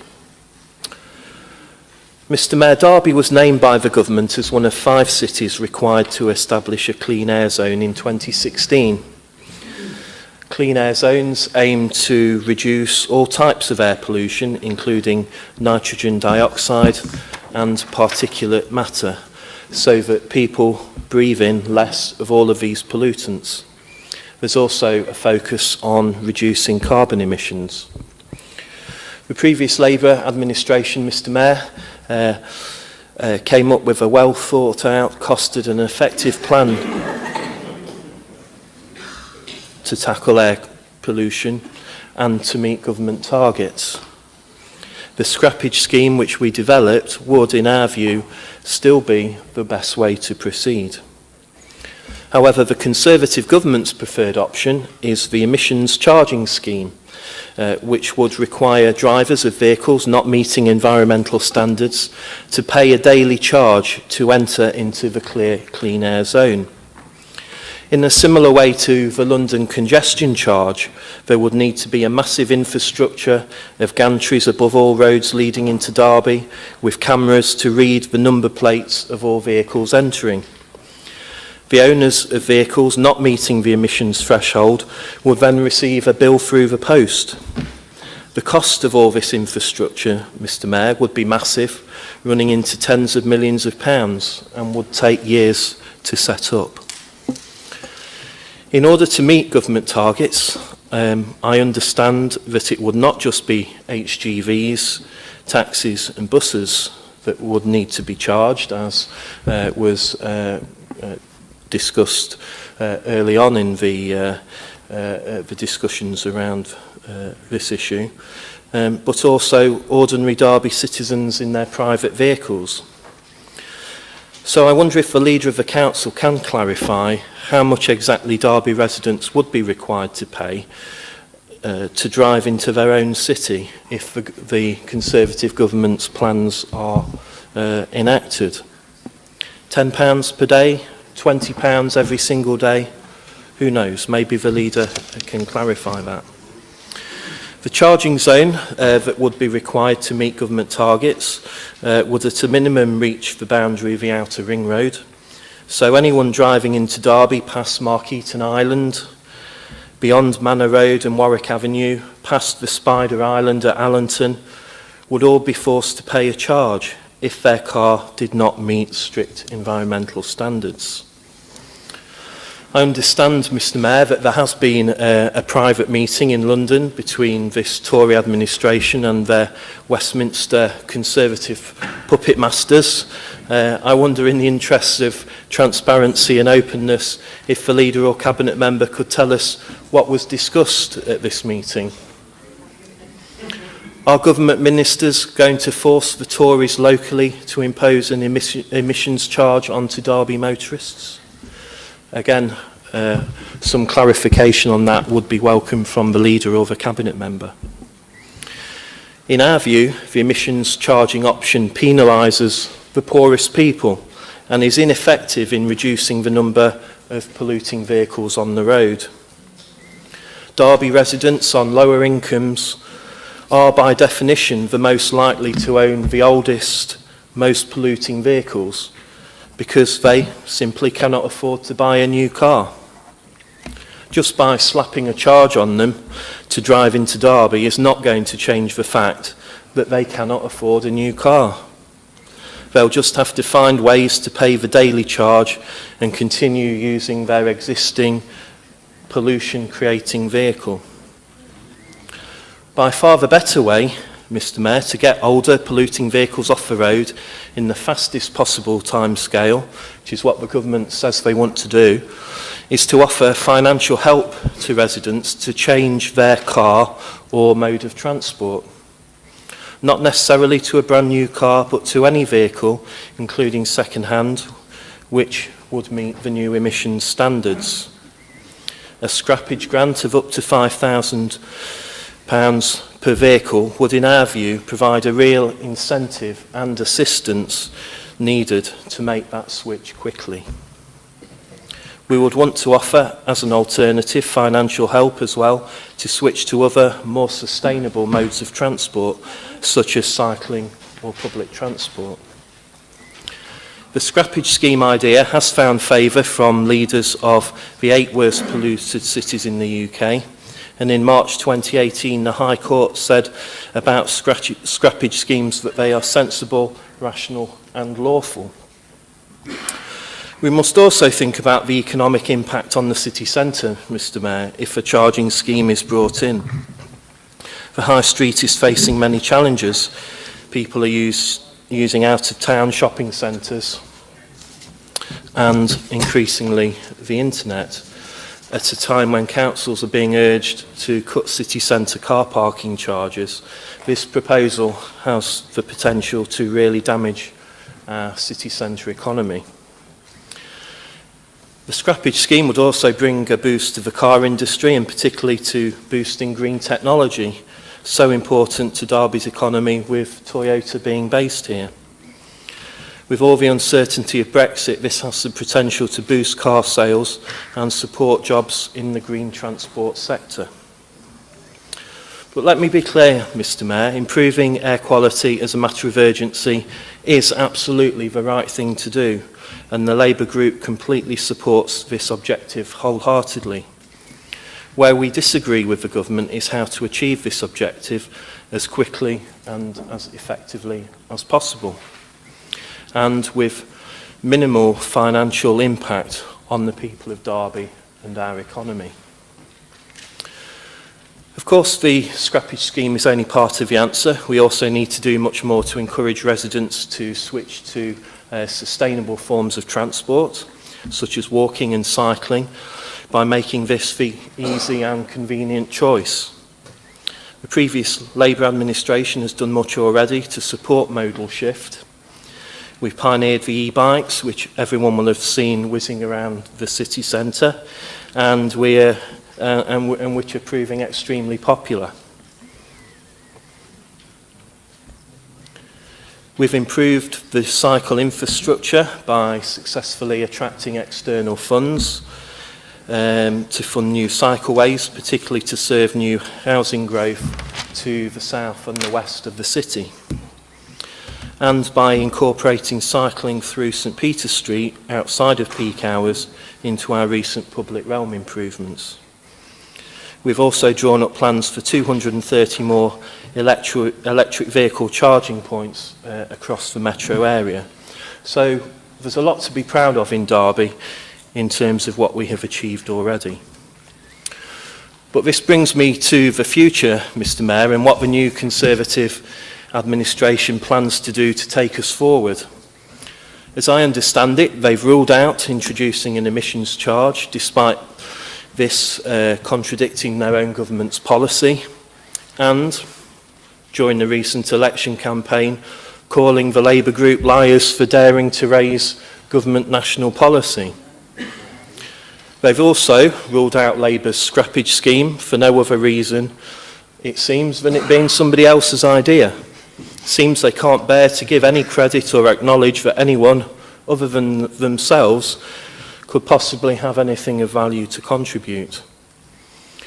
So having ruled out the two most likely options, and with the clock ticking towards the September deadline, when the Secretary of State has ordered through a ministerial directive that the Council submits its detailed plans, we have to ask, what exactly does the Conservative administration plan to tell the government it is going to do? We've heard from the new Conservative administration that they're all in favour of openness and transparency, Mr. Mayor. So let's see that in action. Let's hear from the Leader of the Council and the Cabinet member this evening. What exactly are their plans? How are they going to tackle pollution and improve air quality in Derby? What exactly are they going to tell the government when they ask that question in September? Mr. Mayor, time is running out.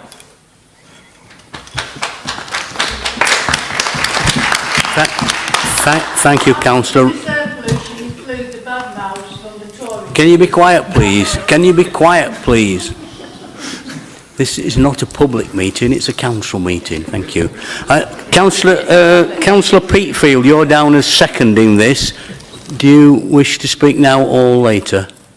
Thank you, Mr. Mayor. I will speak now. I'm pleased to be formally seconding this motion on this very important issue. It's really quite shocking that the new administration has not yet published its plans, considering the deadline is just 2 short months away. But then seeing how they spent the last 2 months working out how to blame Labour instead of getting on with the job, I don't hold out much hope for September. The issue of air pollution is one of particular importance to me as a councillor for the Sinn Féin ward. Surrounded by polluting industries, including the yet-to-be-running incinerator, it will come as no surprise that health rates in Sinn Féin have not improved in 13 years. Osmaston Park Road is a contributing factor to Sinn Féin health rates as one of the 10 worst roads in Derby. There are 250 homes on Osmaston Park Road.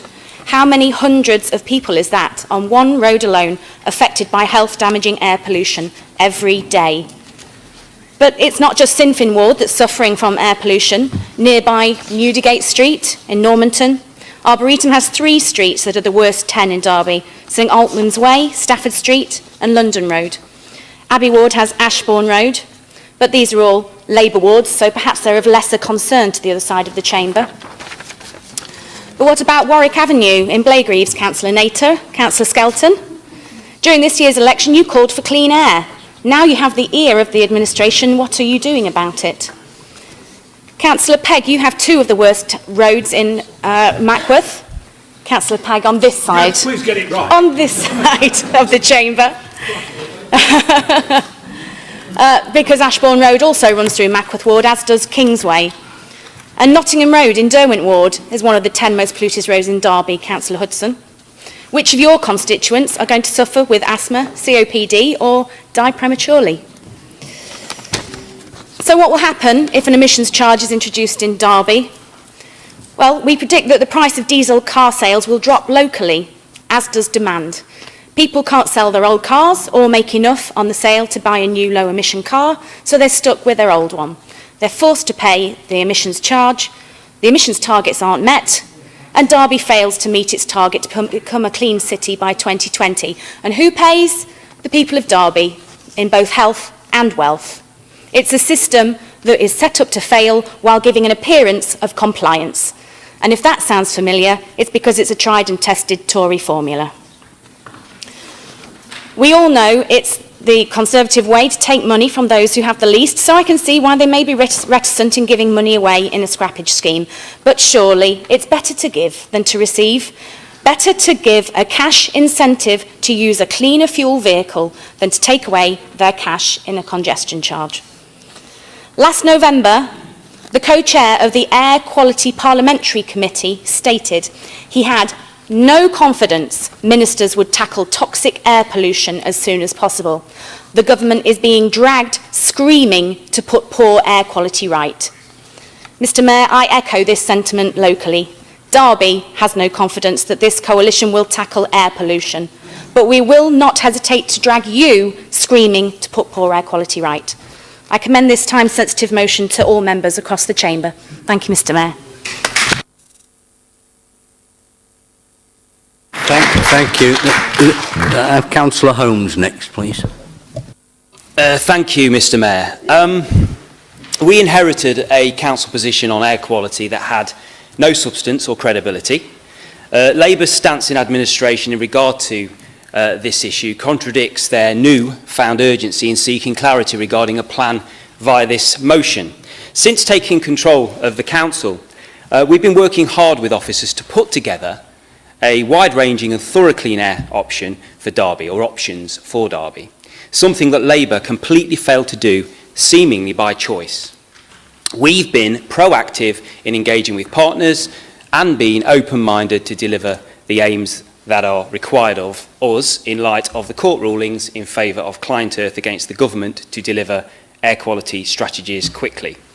For clarity, as this motion is not factually correct, it's a statement of fact that clean air zone charging is not the government's preferred option, nor is it ours. Labour talk about an emissions charge, they talk about congestion charge, but this is not relevant to clean air zone proposals. In fact, they are totally confused in regard to their understanding of charging schemes that have no relevance to this specific issue. This shows once again that they didn't have a clue in power, and they still don't have one now. Nor did they take this issue seriously when they had the chance to do so. Focusing on a scrappage scheme, as Labour did, was woefully inadequate and at best half-hearted and a token effort. The former cabinet member and leadership must have known this or were totally clueless in regard to their brief. Either way, Labour completely failed to take this issue seriously or offer the required steer to officers to produce credible proposals. However, we are taking this seriously and we're working up detailed proposals and will inform the public which options are available to form a submission to government. This motion is not required, it's not factually accurate, and it offers no value to the process that we have a firm understanding of and a commitment to deliver. Thank you, Councillor Holmes. I have Councillor Repton next. Thank you, Mr Mayor. You're a hard man to pin down, you are. You keep moving seats. Councillor Holmes talks about We will inform the public. Yes, just like they will over Brexit. We will inform the public after the actual event. Is also disingenuous in that he knows that at this present time, this administration hasn't got a clue. Hasn't got a clue what they're going to put forward in terms of tackling this very serious problem. The cost of poor air quality to our country and to our city is truly staggering. Not only financial, but more importantly and more worryingly, the health and social costs. They're enormous. And they're a national scandal. 50,000 people die each year due to poor air quality, with 100,000 each and every year becoming ill and incapacitated. The financial cost each and every year to this country, to our economy, is an eye-watering £20 billion, with the very young and the very old suffering disproportionately. The very young have adverse lung and brain development problems, whilst the very old have accelerated a negative decline in their health brought on by poor air quality. The hardest hit tend to be those on low income brackets, living or in or very close to the most polluted roads. The scandal of poor air quality has been likened by professionals to 21st century cholera. That's how serious it actually is. The government has dragged its feet on the problem, trying to subcontract responsibility to local authorities, pushing them towards an ill-thought-through emissions charge scheme which could hit some of the most poorest within our community with charges up to £20 per day. This Conservative-led coalition in Derby boasted when it came to power in May that it would be open and transparent. Why then has it not been totally straight with the people of Derby about the possibility of a £20 a day congestion charge or emissions charge? It beggars belief to think that with the September deadline looming, when a decision has to be made on this matter, that they have not already had behind the closed door meetings with government, and either an emissions tax or similar scheme has already been agreed upon. If this is the case, the people of Derby have been failed, because no meaningful information has been given to them on this important matter and no consultation about possible options has taken place. What on earth have the Conservative administration been playing at over the past 2 months? Viable options as to how they can meet the government's requirements and very tight deadline is early September. For a council that supposedly believes in openness and transparency, the people of Derby demand answers. Is this administration guilty of trying to force an additional financial burden on hard-pressed motorists in the city, or are they just incompetent because they have failed to spell out to government a viable solution to these problems before the deadline in early September? Which is it, Councillor Poulter? Complicity with the government to impose an emissions tax or sheer incompetence? The people of Derby await your answer. I move the motion. Thank you. Thank you, Councillor Repton. I have Eric Ashburner next. Councillor Ashburner. Thank you, Mr Mayor.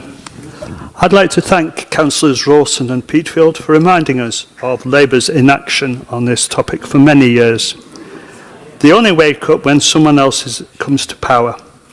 Remember, Labour voted down my proposal to install charging points in a few new parking bays in order to sell Derby-generated hydropower.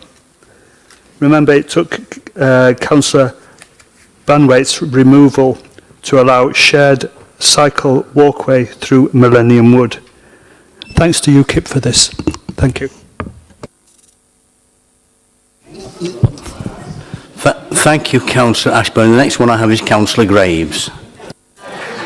Thank you, Mr Mayor. I appreciate the fact I can speak on this. It wasn't something I was intending to do.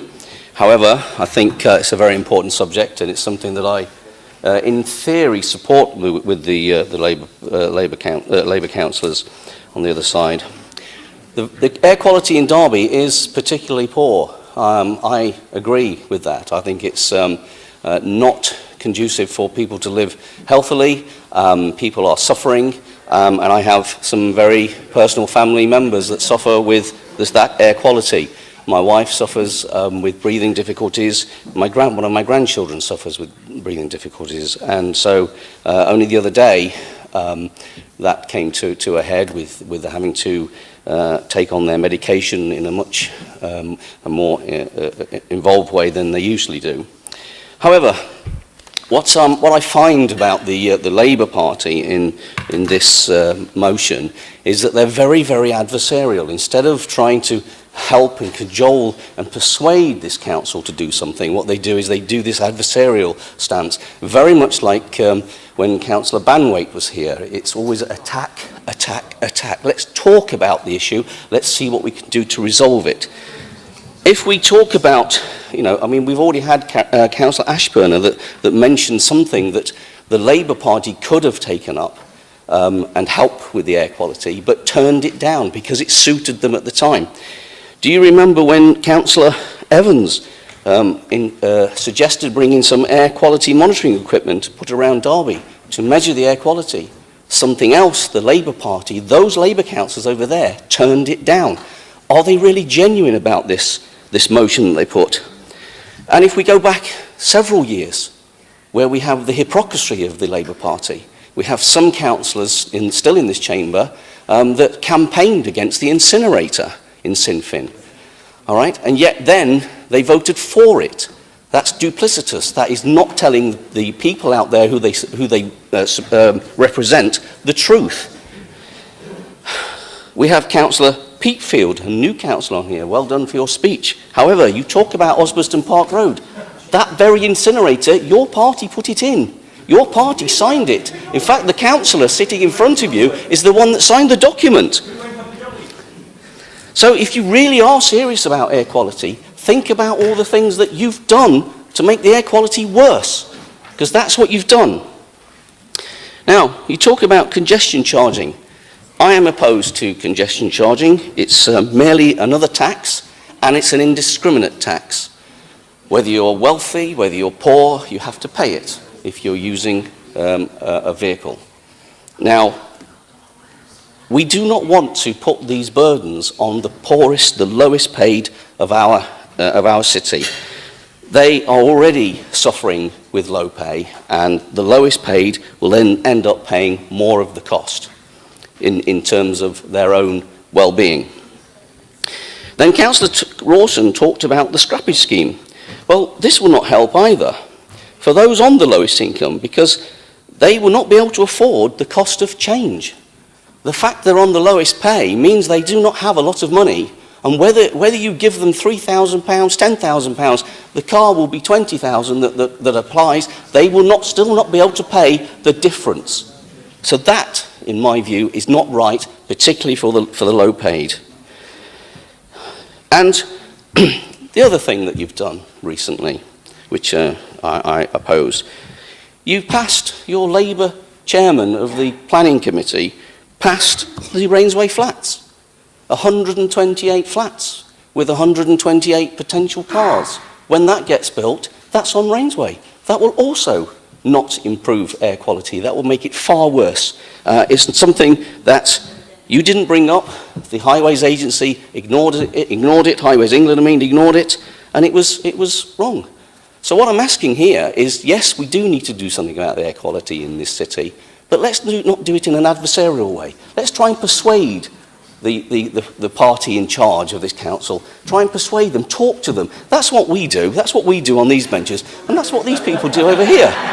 What you do is you start shouting at us.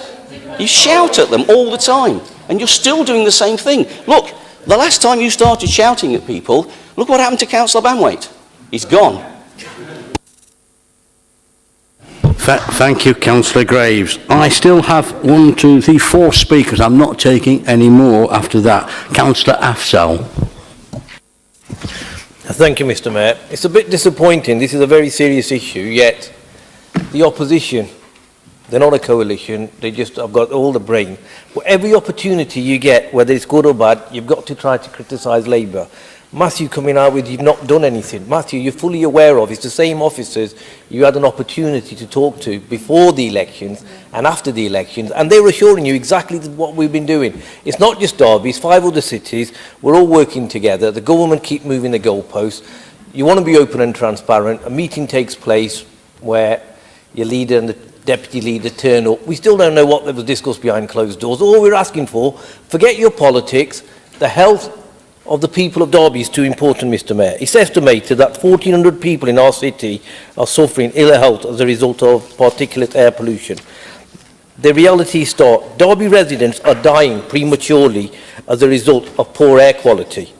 Meanwhile, the impact on our public services is dealing with preventable illness, and the economic strain on our businesses is immeasurable. We are both legally and morally obligated to tackle this problem as quickly as possible. It is vital that the new administration make their position clear on this matter and detail their long-term plan. Instead of saying, you did this, we did this. This is too much of a serious issue to be playing politics. In the run-up to the local elections, there was plenty of discussion about how air quality can be improved. The Labour group have made their position clear and consider that vehicle scrappage scheme is the best option, improving health and well-being while protecting livelihoods of residents. A charging scheme will only move the problem elsewhere. Forcing polluting vehicles onto different routes on other parts of the city, it's not going to make it disappear. What's more, it will disproportionately affect those from the most deprived areas of our city, many of whom rely on their vehicles to make a living. These are the very same people who are suffering as a result of universal credit and have seen public services slashed as a result of 8 years of Tory and Lib Dem austerity. These people deserve reassurances from their council. Mr Mayor, we cannot afford to wait. The Lib Dem UKIP-backed Tory administration need to tell this city what they tend to do to stop the unnecessary deaths of local people and stop trying to play politics all the time. Thank you.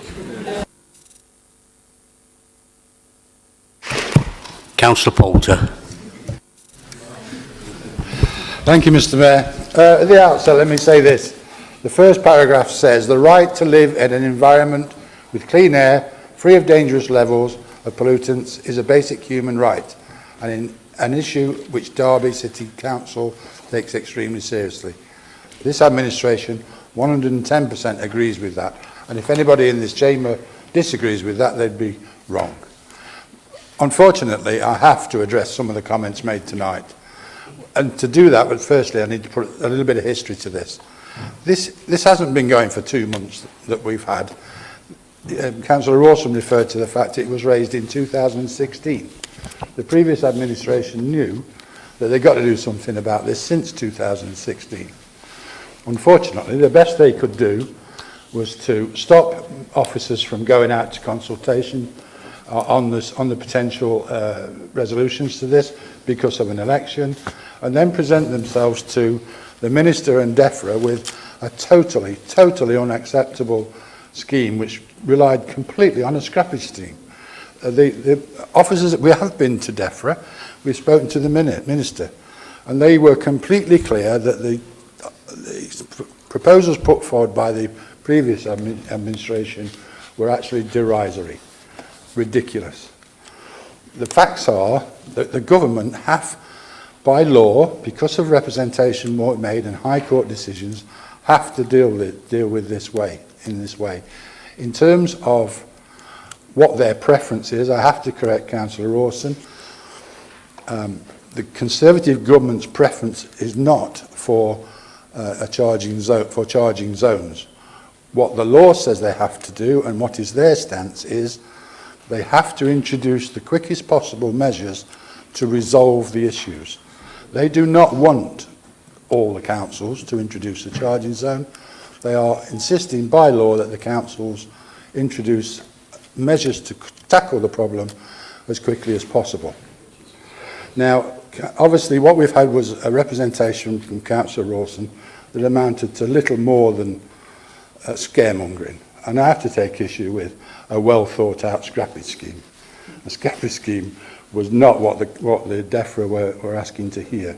He talks about costs. If there has to be cameras all over the city, if you want to take measures on a vehicle incentive scheme, which we prefer to call it, he worries about all those costs. He forgot to mention that because of the legal position of the government, central government have to pay for any measures that we can introduce to make Derby safe.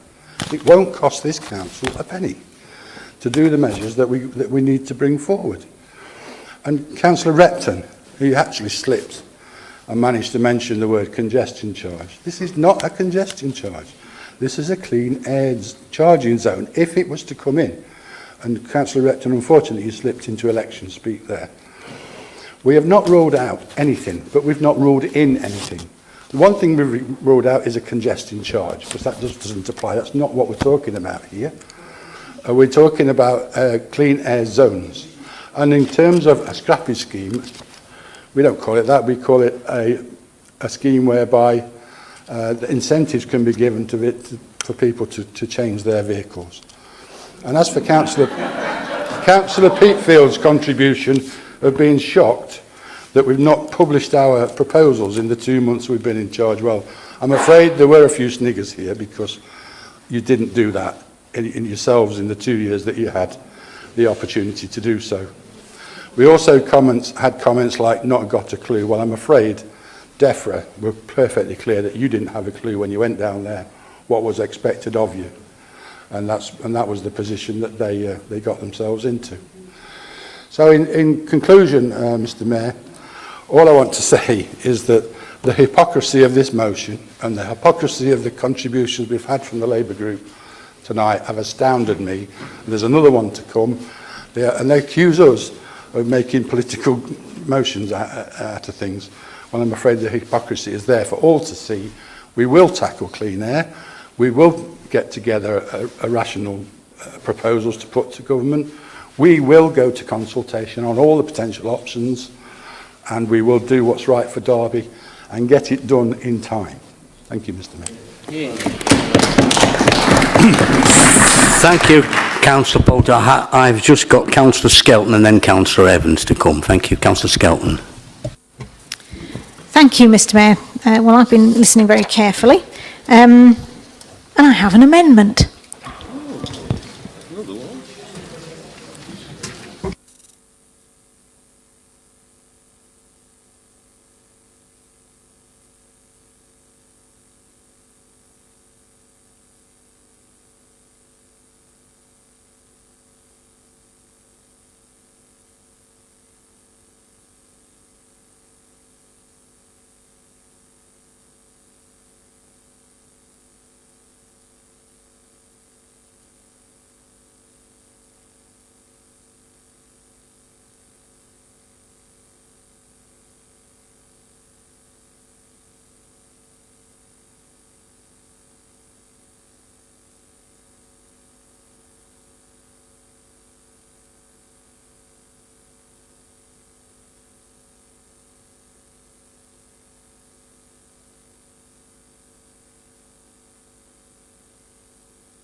Everybody have the amendment now?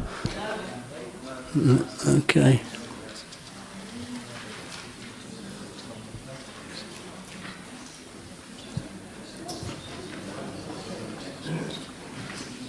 Right, okay. Councillor Skelton, do you wish to speak on your amendment then? Do you have a seconder? Mr. Mayor, I formally second the amendment and reserve my right to speak. Councillor Nater seconded. Right, thank you, Councillor Skelton. Thank you, Mr. Mayor. Well, we've certainly heard quite a bit of yaboo politics this evening, which is unhelpful, because this is a very, very serious issue. And we do need to, as Councillor Graves has said, calm down the rhetoric and turn up the inventiveness as to what we can come up with to solve these issues. It was all brought about, obviously, by Client Earth taking the government to court, and obviously the court ultimately will be the ones to decide if what we're wanting to do is acceptable. So very much we welcome the council moving in the direction of taking action to improve air quality. And time is indeed, as I think Councillor Rawson said, running out. We've had 2 years to come up with something, and still it hasn't yet happened. So we've got to do things very, very swiftly, which we certainly hope will happen. A good deal of talk about openness and transparency has been said this evening, and I think it would be helpful to the whole of the City of Derby, and I'm sure and quite a lot of people are very keen to hear what is going to be proposed, but it would also be helpful to see what the Labour Party proposed as well. So both Conservative groups and Labour group need to publish what they proposed, so the public can then have a good idea of what may well be suitable policies to have implemented. Just a second, Councillor Skelton. There's a lot of muttering going on over there and some people down here can't hear. Can you just be quiet, please? Carry on, Councillor Skelton. I've also added a sentence to say that the council does indeed commit itself to hopefully exceed the clean air requirements that are being set out, because after all it is for the health and well-being of the City of Derby and the people of Derby, and those are the people who matter. Thank you, Mr. Mayor. Thank you, Councillor Skelton. You speak now, Councillor... No, you reserved your right to speak. Sorry, who else wants to speak on the amendment then? Oh, yeah, I've got Councillor Holmes, yes. Thank you, Mr. Mayor. Having read this, we have not got a problem at all. In fact, we welcome the third paragraph, absolutely. No problem with that at all. And certainly the council committing itself to now meet, if not exceed, etc., etc. Certainly that's our intention. So we welcome this amendment and we will be supporting it. Thank you. Sorry? Councillor Kerr. I'll be brief, given that indication of support from the administration. I just want to do a little bit of history, because we were talking about air quality action zones and plans 10 years ago. And they went off the boil, and they've come back again. And they've come back again partly because, as Councillor Skelton mentioned, we've had the client Earth cases going through London, pushing our government to be able to actually deliver for its citizens. And so I welcome that intervention. It's nice to have a charity that is working in quite a different way to many charities to have done that. And people, not everyone may know, but they were invited to tell people in Derby a bit about what they were doing by the Green Forum, which quite often meets in the council house. And on this occasion, they asked somebody to come here, and I expect, like other people, I was invited. Other people have probably got emails from them as well. And it was a well-attended meeting, which was good. That was actually only the second time that I had had any specific discussion in Derby about the air quality situation and what we were needing to do. The previous time had been at a Health and Wellbeing Board, where Councillor Repton had put it onto the agenda, for which I thank him, because that was a really useful presentation that we had. And it gave us an update, those on the Health and Wellbeing Board, about what the Labour group had got to in terms of their deliberations. And what I don't want to see again is so much work going on behind the scenes without any wider discussion, because this is a really challenging situation. We need to deliver for the people of Derby, and the people of Derby need to help us deliver it for them. If we do things behind the scenes and tell people what to do, they're much less likely to want to be involved in providing and acting on those solutions. We need to work with people, not just across the chamber, but across the city a lot more. And therefore, I hope that before we have the formal consultation process, and once you have formal consultations, it becomes quite stymied and clunky. Let's make sure that people who want to contribute to the thinking, to possibly have ideas that will provide some of the solutions that we need, that we can work with them. Can we do something informal as soon as possible? As has been mentioned, we've had officers working on this for a period of time, at least 2 years, probably longer. And they have been working within themselves and within their formal professional networks and not necessarily engaging more widely. If we can use that information, if we can publish what they've done and encourage people to contribute their ideas from their expertise, we've got loads of people in Derby who have technical experience within engineering, which often looks at qualities of airflows and characteristics of pollution and things. Let's get them involved as well to help find the solutions so that we can help deliver the situation for the whole of Derby. So, yes, we want that consultation formal bit, but let's get as much as possible published as soon as possible, which this amendment helps do. Councillor Barker, then Councillor Ross. Yes, thank you, Mr. Mayor. I've just listened carefully to what Councillor Carr's had to say. The difficulty we've got here, Councillor Kerr, sorry. I don't think I said anything.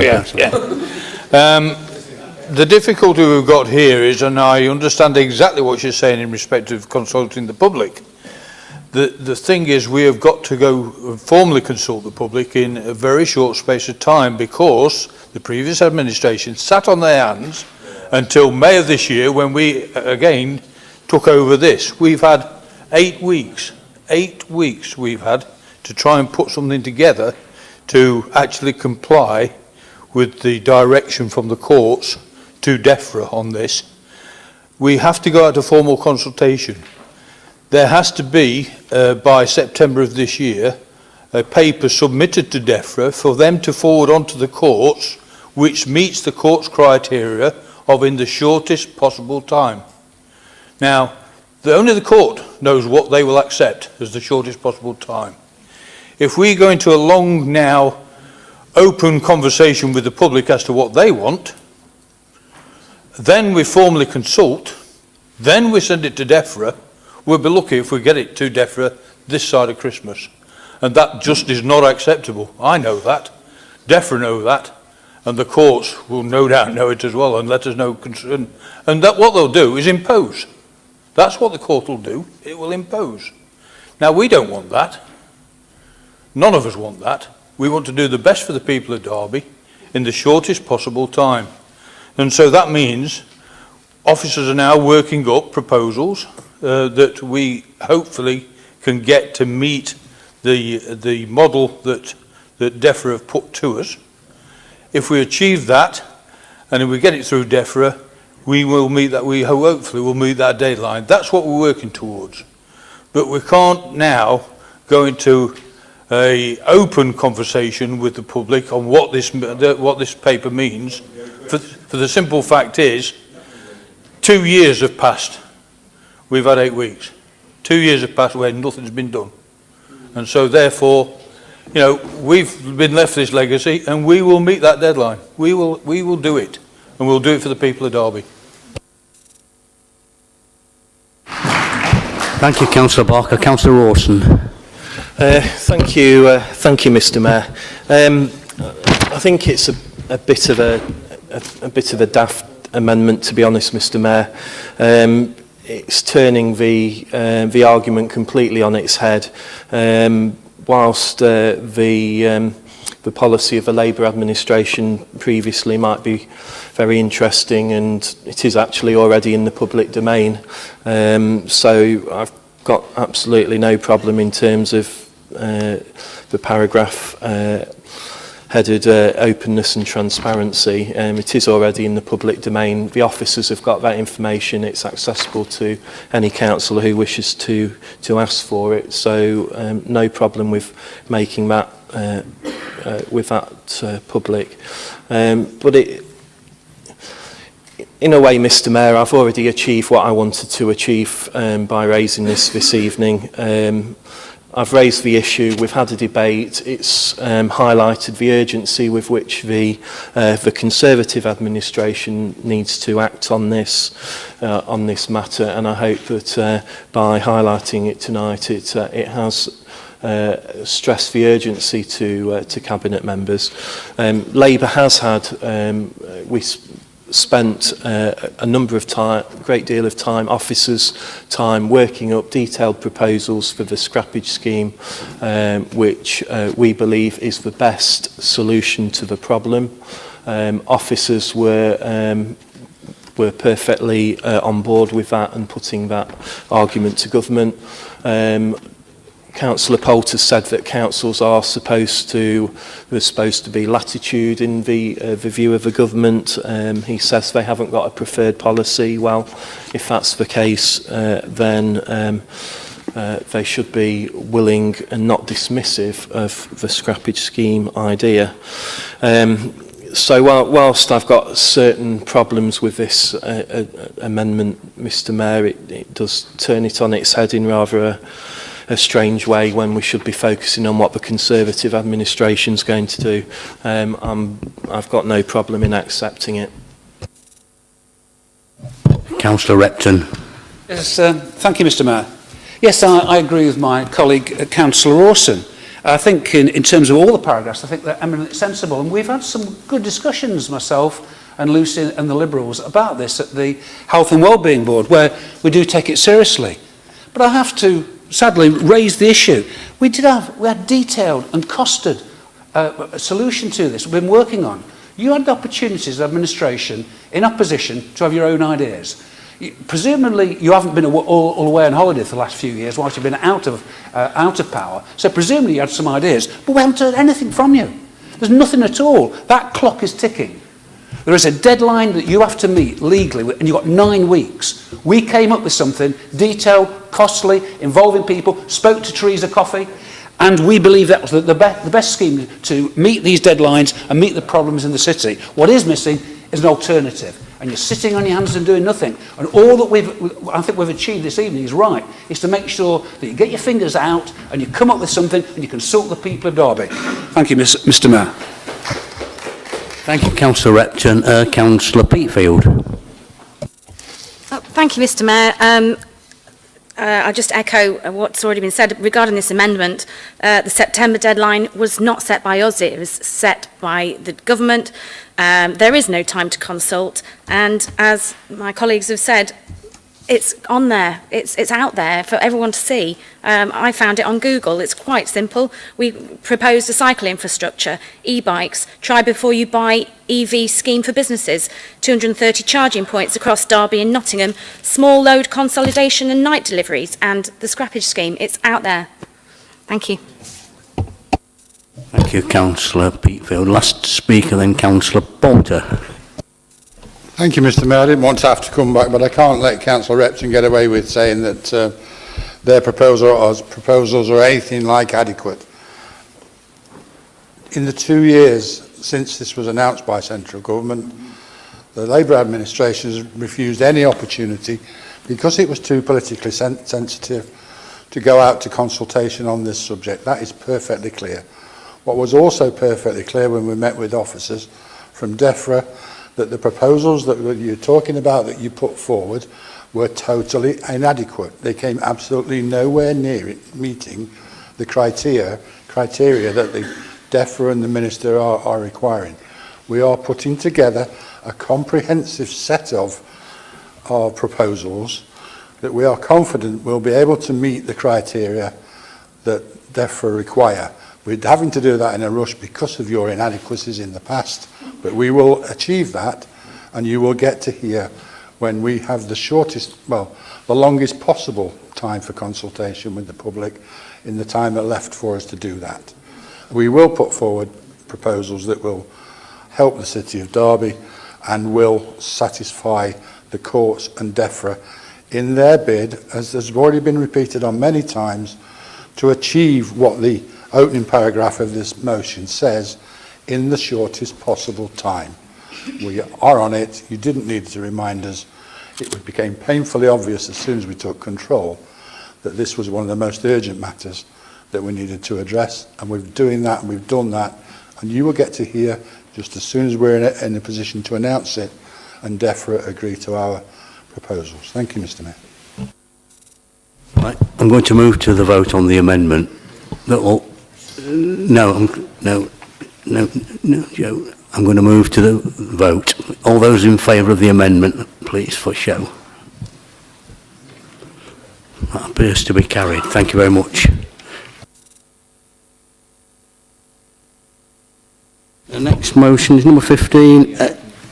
Sorry? Sorry? Oh, got to do the substantive, sorry. Sorry.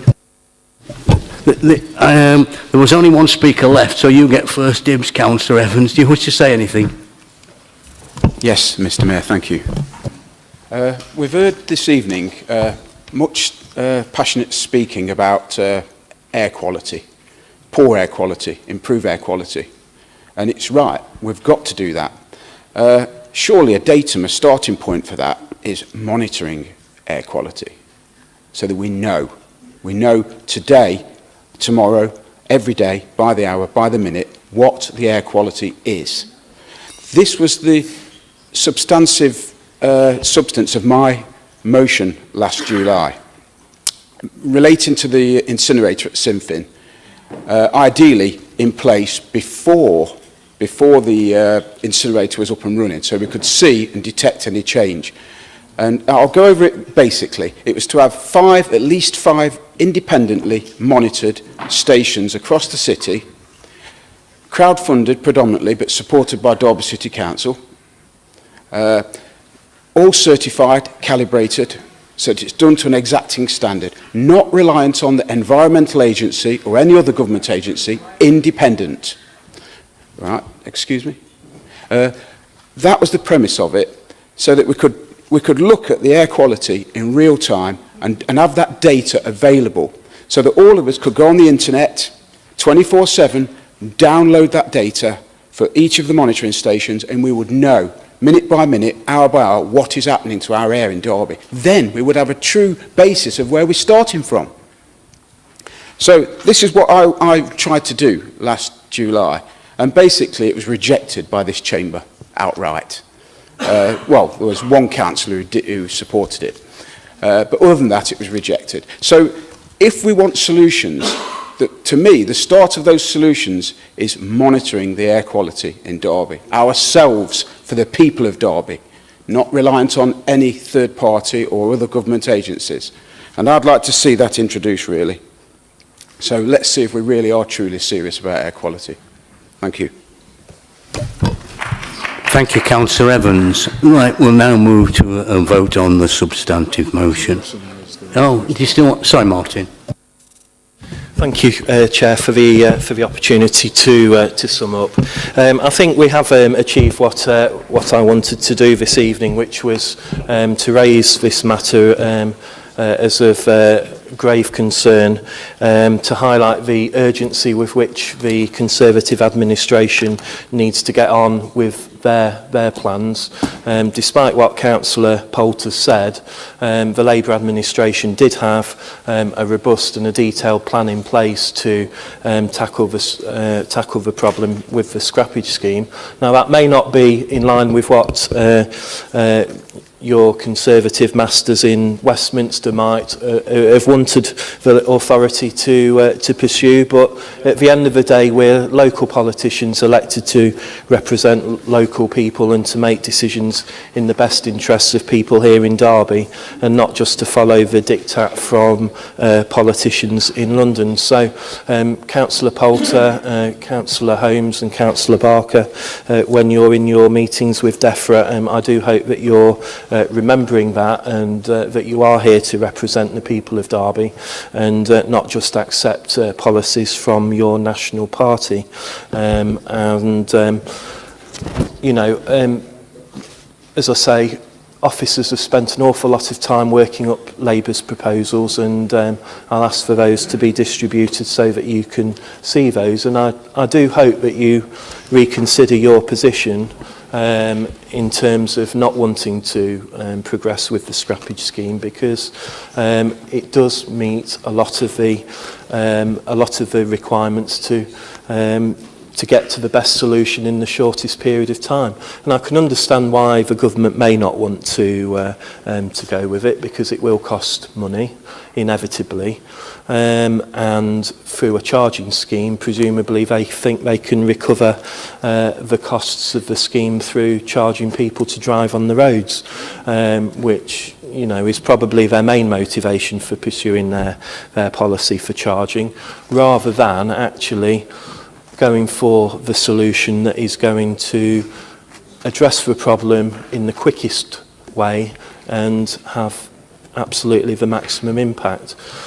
We know through Conservative Party's other policies nationally and austerity that spending money is something that they seem completely adverse to do, even when it's an investment and there are going to be a positive impact and a positive payback.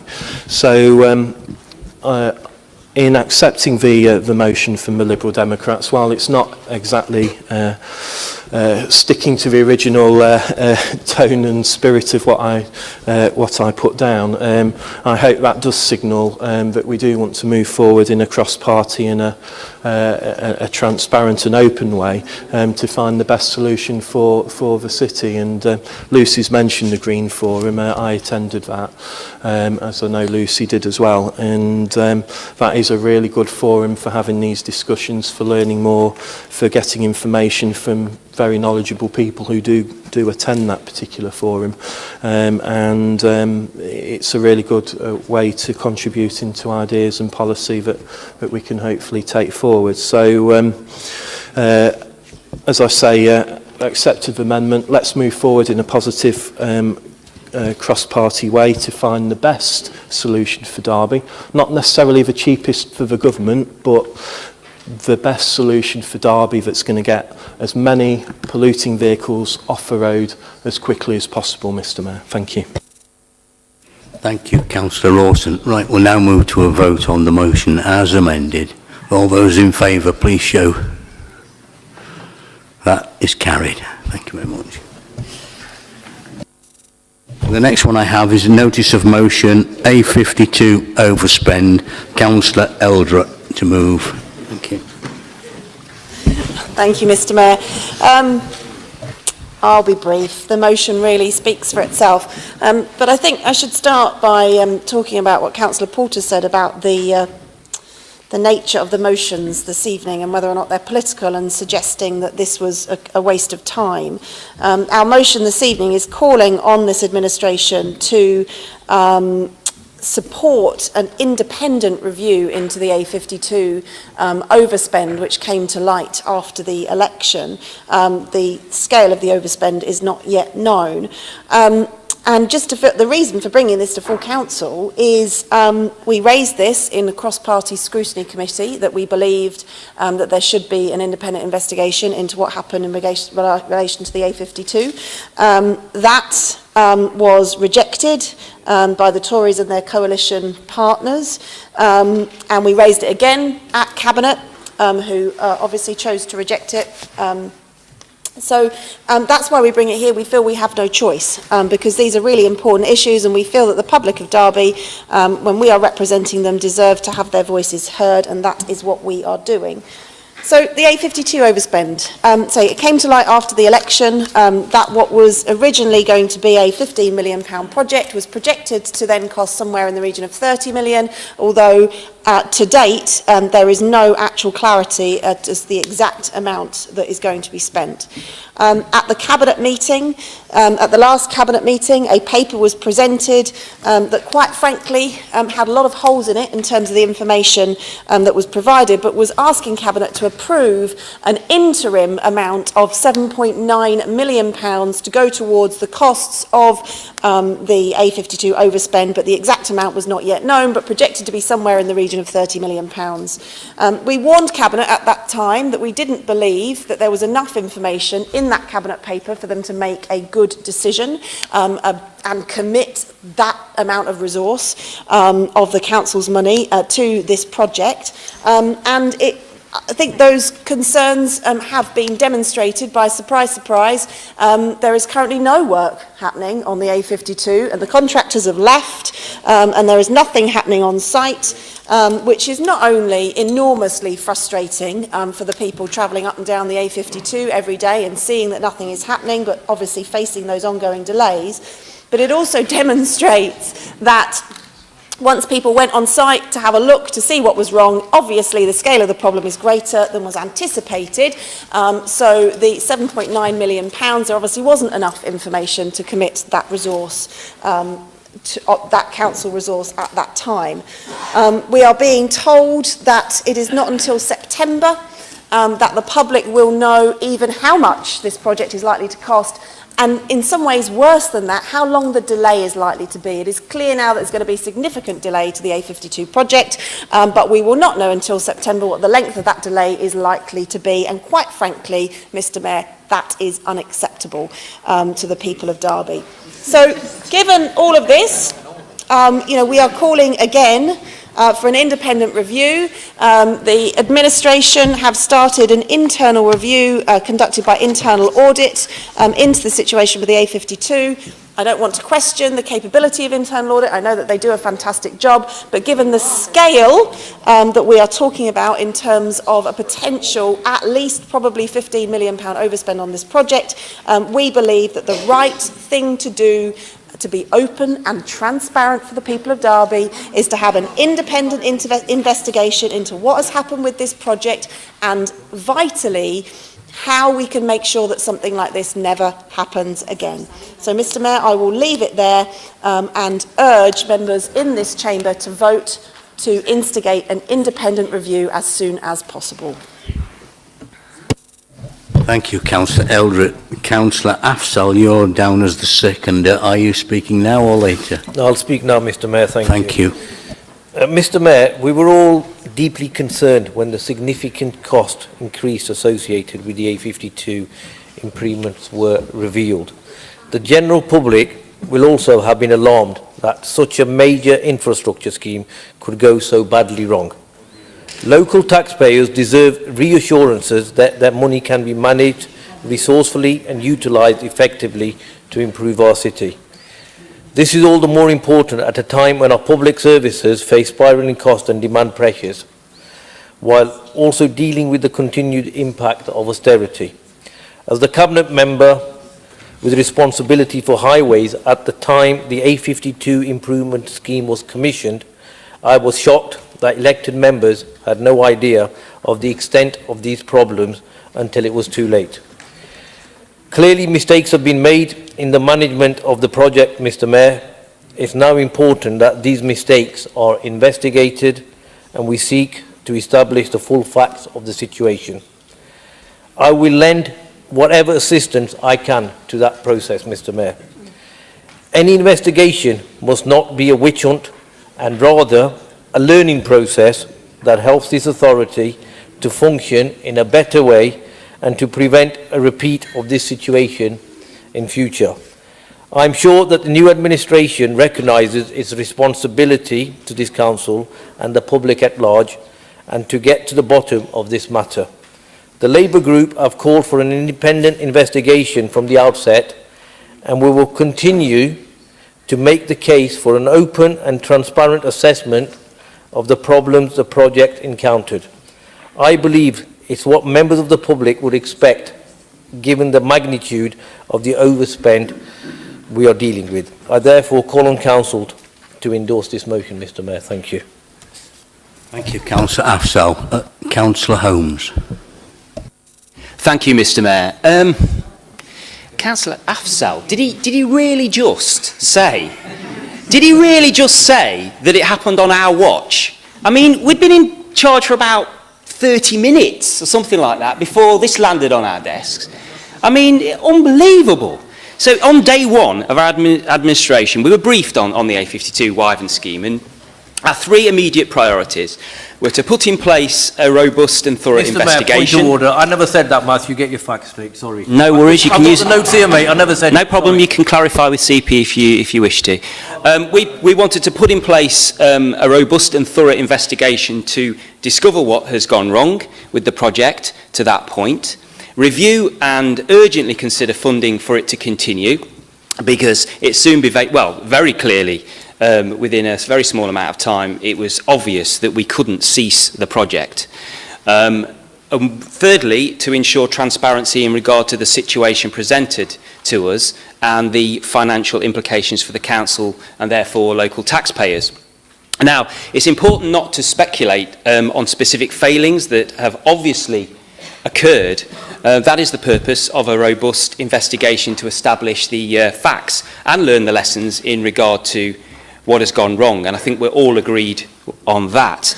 However, I do have to say that have to agree a further 8 million for a major project in such disarray that we inherited from Labour does not reflect well on the former cabinet member and leadership. It's my view, and nothing I've seen since taking my role as deputy leader of this council has changed that view, is that Labour's record in regard to governance of this council was very poor. And its record of transparency was woeful. The effects of Labour's cynically and politically motivated approach to administration are being discovered day by day as we work to get this authority back on its feet, considering and making the decisions necessary to restore that damage and support officers in their work, free from Labour's political oppression. It would be a surprise if the environment Labour created within this council didn't play a significant factor in the failings of the A52 project. However, like everyone else, I await the findings of the report with an open mind in regard to the factors involved. I don't support this motion, and I'll explain why. An internal independent investigation into the project, as you all know, is well underway to determine the reasons for such the significant problems that have occurred on this project. This is being robustly led and coordinated by the council's internal audit team. Now, on the point of the motion regarding external review or investigation, we've sought an estimate actually from our external auditors as how much that potentially could cost. And it could be up to £1 million, so that's something to consider. Now, this project must be delivered for the city. We all know that, but we have to be very careful at this stage not to draw any conclusions as to what's gone wrong. We know multiple things must have gone wrong for us to be facing this situation, as I've already said, and it's a very regrettable situation, a very costly situation actually for the taxpayers of this city. But what I want to do is just to give you some confidence about where we are currently in terms of the investigation. I want to run through what we have in place and where we're headed to give Council some assurance as to, and the public, as to the way forward. The internal audit team, if it requires resources, it will seek them to bring in expertise to support their investigation. They'll do that. They will seek it via senior officers to procure that assistance if required. And at the moment, it's my understanding that there haven't been any requests for extra resources or assistance, but that picture may change as we move forward. We've commissioned expert engineering advisors to review the designs and cost estimates, and this is about making sure that there's a robust plan in place moving forward. The cost for this additional support is being met within the overall scheme costs. I think that's important to state here too. We need to have absolute confidence that we can move forward with the extra funding that has been agreed to deliver this project. We want to work proactively with council officers, and we want to be fully aware of the situation and the actions that are currently taking place. And I've said at Cabinet, and I'll say it again, that we will make this report, when we receive it, public by bringing it to full council so that we can debate it here. We are not in the business of burying reports, however negative they may be, and that's going to be achieved without accepting this motion brought this evening. Thank you. Thank you. Thank you, Councillor Holmes. The next speaker I have is Councillor Ashburner. Thank you, Mr. Mayor. I voted against using external audit because as an auditor, I have been an auditor for 18, full-time auditors for 18 years, who has accompanied Derby City internal audit, I can attest to their independence and professional activities. The internal audit are internal, and to switch to an external auditor would require result in a delay which we cannot afford. This is a project which is costing us money when it's on hold. So we need urgency more than many other things. Internal audit are quite capable of obtaining evidence and coming to a conclusion. What we need is openness from the previous regime as to how we got into this mess. Thank you. Thank you, Councillor Ashburn. Councillor Repton. Yes, I'm disappointed in Councillor Holmes continuing with his party smears and innuendos. But there's only one way that the people of Derby and this chamber can have confidence, and that's an independent inquiry. I think the scale of this calamity in terms of the cost of this city is so serious, it requires that. Because we would have no confidence in terms of the way that you conduct yourself in these smears and innuendos. You wouldn't conveniently bury where the finger really lies with regard to what went wrong here. And only an independent inquiry will sort that out. You know that, we know that, the public out there know that. And that's why we are demanding an independent inquiry to know exactly where it went wrong. And then, Councillor Holmes, I will ask you to publicly apologise to Councillor Afzal and this group for the cheap smears and innuendos you've made. Absolutely disgraceful. Thank you, Mr. Mayor. Thank you, Councillor Repton. Councillor Graves. Oh, thank you, Mr. Mayor.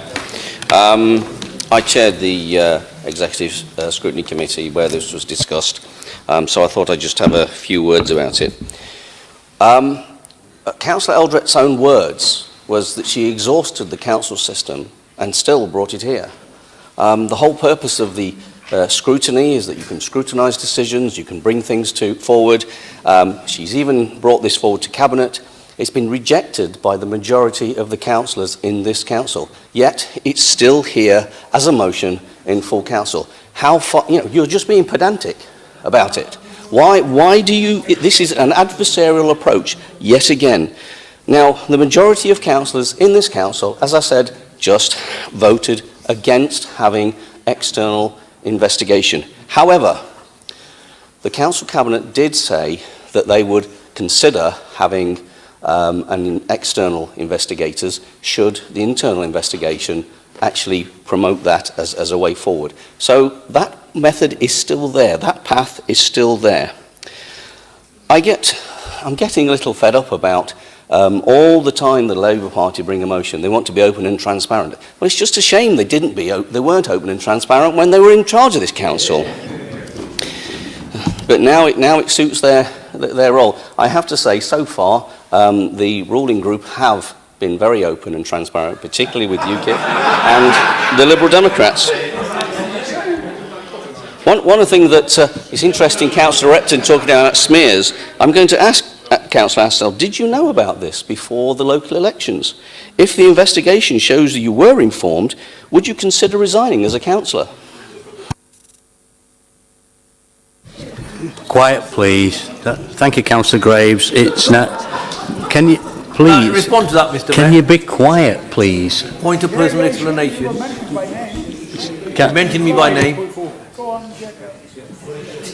The right to reply, just mention me by name. Councillor Graves, I'm the type of person, the way I've been brought up, I take full consequences and responsibility for all of my actions. So I can categorically assure you I've been open and transparent in everything I've done. And if there is anything like that, I don't need to wait for somebody to tell me to go.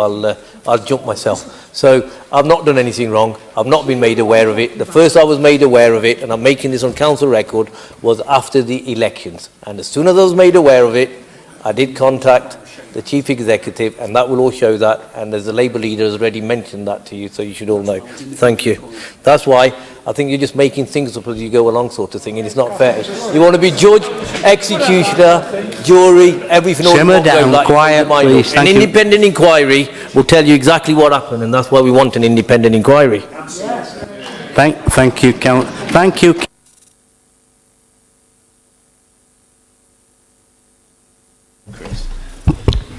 Thank you, Mr. Mayor. Wow. Lisa, you mentioned that I commented earlier on the quality and seriousness of the questions and motions put before this council tonight. Yes, I surely did, and yes, I surely do, because this is nothing more than hypocrisy at its very, very best. Listen, we knew about this, as has already been said, hours after we took control of this council. If the officers knew then, and we were told an hour later, are you seriously suggesting that none of you were aware of all this, that this had gone wrong? Well, I am struggling to understand how that could possibly be. Now, I'm almost lost for words because of the hypocrisy of this, to be honest, because it's absolutely ridiculous. Now, what I understand you're saying to us here is that you are suggesting that we spend another £1 million of taxpayers' money throwing it into an independent inquiry, good money after bad, when against all possible advice from the external auditors, from the Section 151 officer, from the acting chief executive, all say that our independent auditors, our own independent auditors, and they are independent to a degree, are well capable of carrying out this inquiry.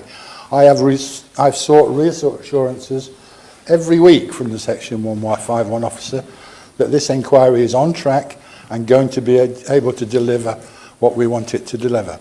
And I've got those reassurances, and every other member of this council, other than yourselves, are satisfied with those assurances. Now then, let me move on to Councillor Afzal's contribution. And I wrote down what you said, Councillor Afzal, so don't tell me that you didn't say it, because what you said was... Sorry? I'm not. I wrote it down. What you said was... Can you stop having an independent debate? Let him finish, and then you can have another go if you want, Councillor. What you said, Councillor Afzal, was, I was shocked that elected members had no idea what was happening.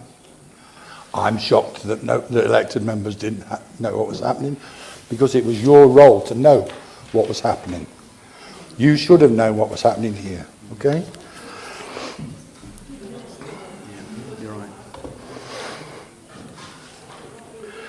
But the final point I really want to make on this is, Lisa, I have to agree with you on one point in what you said. And what's important here is that we are sure, we find out and make sure that this never happens again. I 110% agree with you on that. We will do that through this independent investigation, but I've got an easy answer for that, how to make sure that doesn't happen again. And the easiest option for that not to happen again will be to never, ever elect a Labour administration.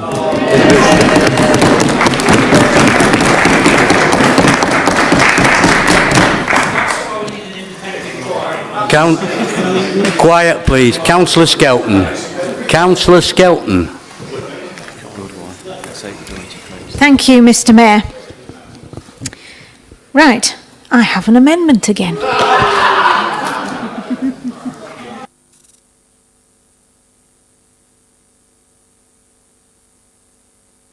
Sorry, Councillor Skelton, do you have a seconder? Mr. Mayor, I second it, formally reserve my right to speak. Councillor Nato, right.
Right, if everybody's got their amendments and read them, Councillor Skelton, would you like to introduce this, please?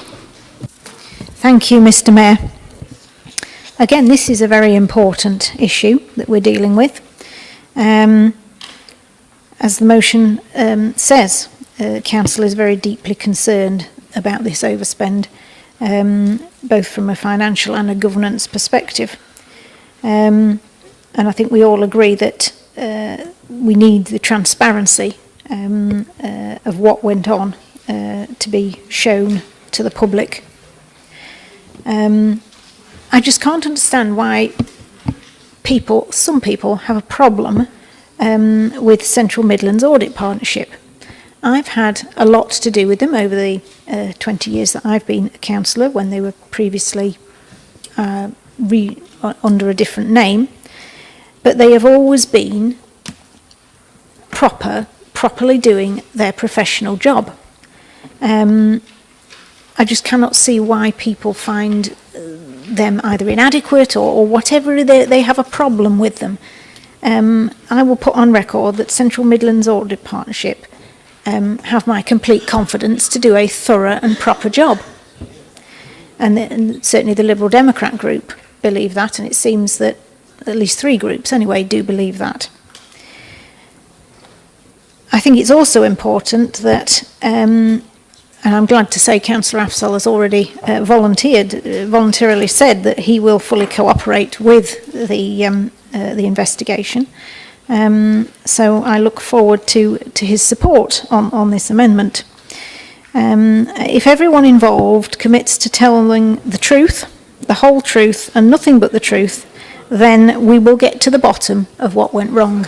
We don't need to spend tens of thousands, hundreds of thousands of pounds on an external investigation to find out. As Councillor Ashburn has said, time is of the essence. We need to get this done quickly because this project is ongoing, and if there's things that we need to know now, we need to know them now.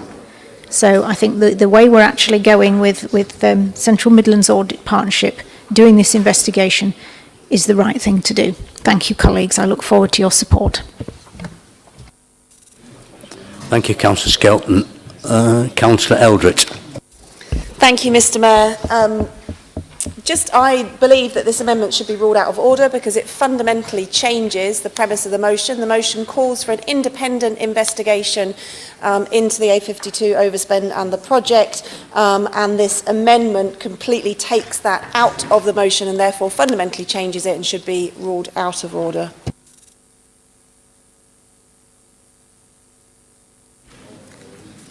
Mr. Mayor, the issue here really is about whether or not the fundamental change affects the need for an investigation. In my opinion, the fact that the debate is about whether it's internal or external does not make it a fundamental change. I think there's still commonality in the context that what is being asked for, whether with the original or with the proposed amendment, is for an investigation to take place. In my view, therefore, I don't believe it's a fundamental change. I'm sorry, Mr. Mayor, that is, if that is the professional advice, then we need to have that in writing, because absolutely this amendment negates the premise of the original motion. An independent investigation versus an internal, non-independent investigation is the fundamental premise of this motion, and the amendment completely wipes out any vote on whether or not there should be an independent investigation. I would like that advice in writing, please. Councillor Poulter. Mr. Mayor, it carries on. Even more hypocrisy. Do members of this council remember when there was a previous administration before us? Did they ever make any amendments to people's motions? They amended absolutely everything to twist it to their cause. And as a result, many motions were actually twisted by that administration to completely negate the cause of the original intention of the motion. This is yet more hypocrisy, Mr. Mayor, on behalf of the administration. They've had a ruling, grow up, accept it, and get on with the debate. Thank you, Mr. Mayor. Mr. Mayor, it's your ruling. Please make a ruling. I accept the officer's advice and rule that the amendment is valid. Councillor Kerr. I've been a member of the Audit Committee for the last, well, this is my second term, so it's just over a year. And it's a committee which I've been pleased to go on, and it is one that is fiercely independent. And whichever political party people, whichever political hat people wear when they attend that meeting, they take it off and they leave it behind. And if anything, I think it's even more independently this year than it was last year. It is not something that we should be suggesting in any way is a political function. It is not. And if there was seemed to be a political angle to the reports that were being brought to us and the work that was being done by our internal audit team, then the audit committee should be flagging that up at once.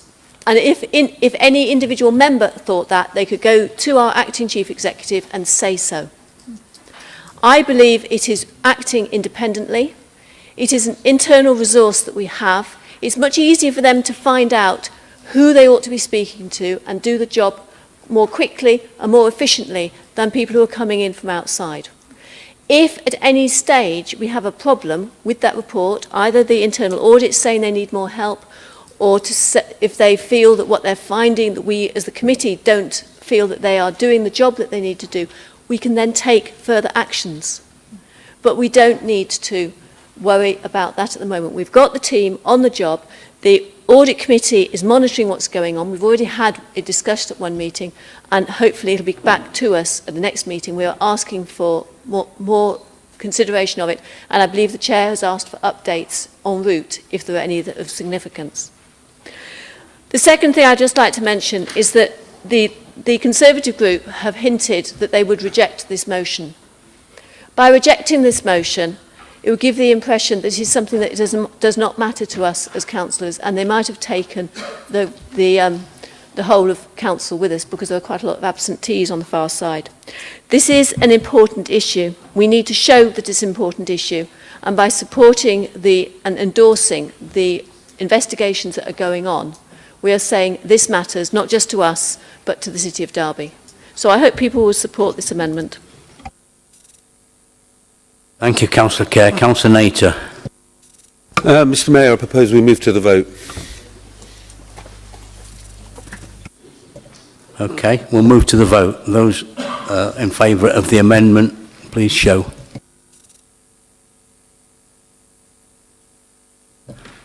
Those against.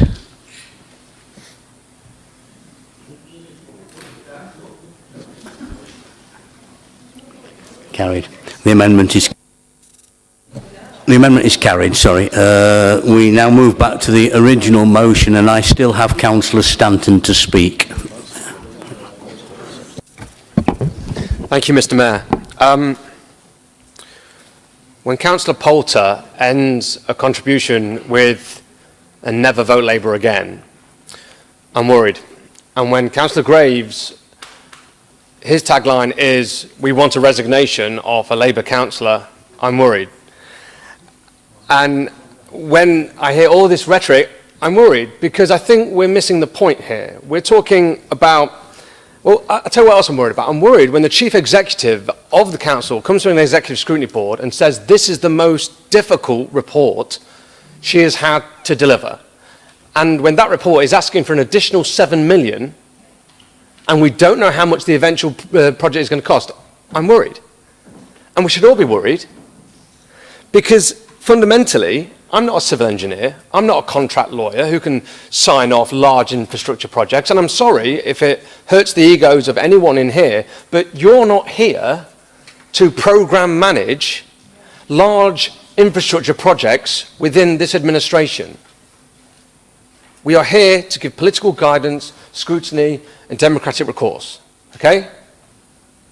And so the book may well stop with politicians, and we may well end up being the cannon fodder or the human shield behind which actually, you know, people who are paid to do jobs and paid rather handsomely to do a lot of very intricate jobs are there.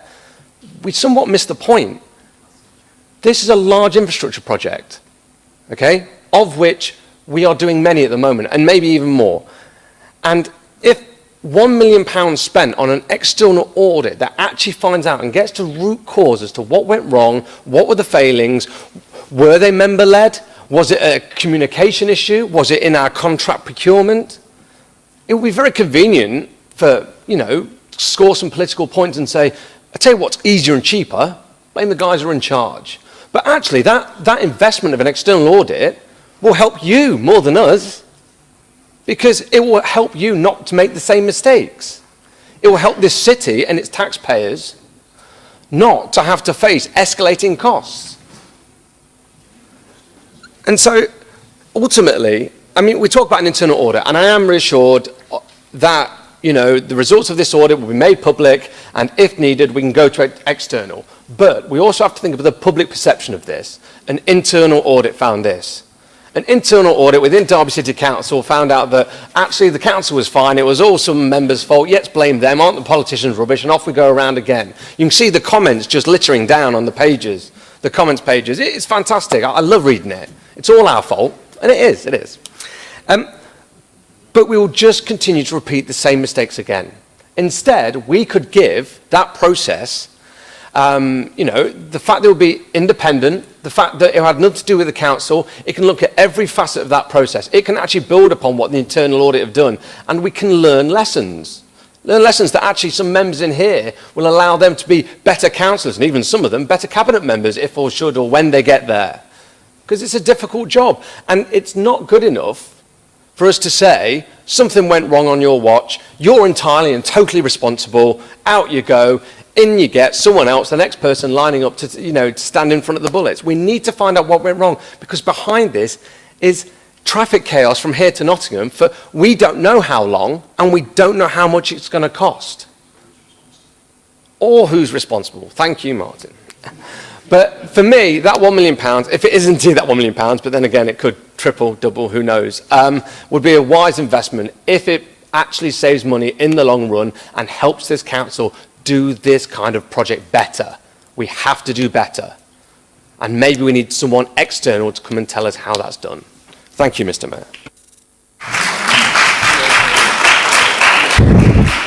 Thank you, Councillor Stanton. Councillor Evans. Thank you, Mr. Mayor.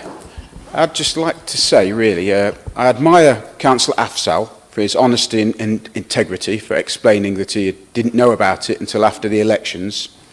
But it does beg questions about competency and adequacy of the position. What are cabinet members paid for if they're not paid to oversee? If they're not the overseers, what are they there for?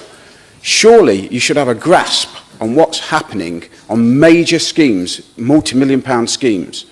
So at least you don't find out after the event there was obviously noises before that date. So for me, how can a justification for an individual to say they didn't know in that position is not acceptable? Thank you. Thank you, Councillor Evans. Councillor Hussain. Thank you, Mr. Mayor. I can only envisage or contemplate a UKIP councillor making a remark of that nature. Does he think that the cabinet members micromanage every penny? If something is not reported to you, look, the blame lies, if something was reported, the people who actually manage the project are not actually the councillor. If you are a cabinet member, you're responsible for getting regular reports in, and one of those reports, when they tell you we are heading for a massive overspend, the cabinet member's job is to raise the alert, go to the chief executive and say, why haven't I been told this before? And if the chief executive gives a satisfactory explanation, you try and kind of fathom it, and you try and see if it is plausible.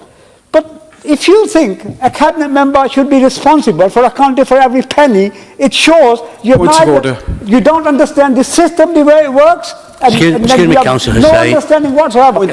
Any cabinet member cannot sit down, actually... please. He's raising what you want to... Point of order. I didn't say micromanage. I said involving millions. Carry on, Councillor Hussain. Even when you talk about millions, for a cabinet member to be aware of when the project goes over the costed price by, say, £100.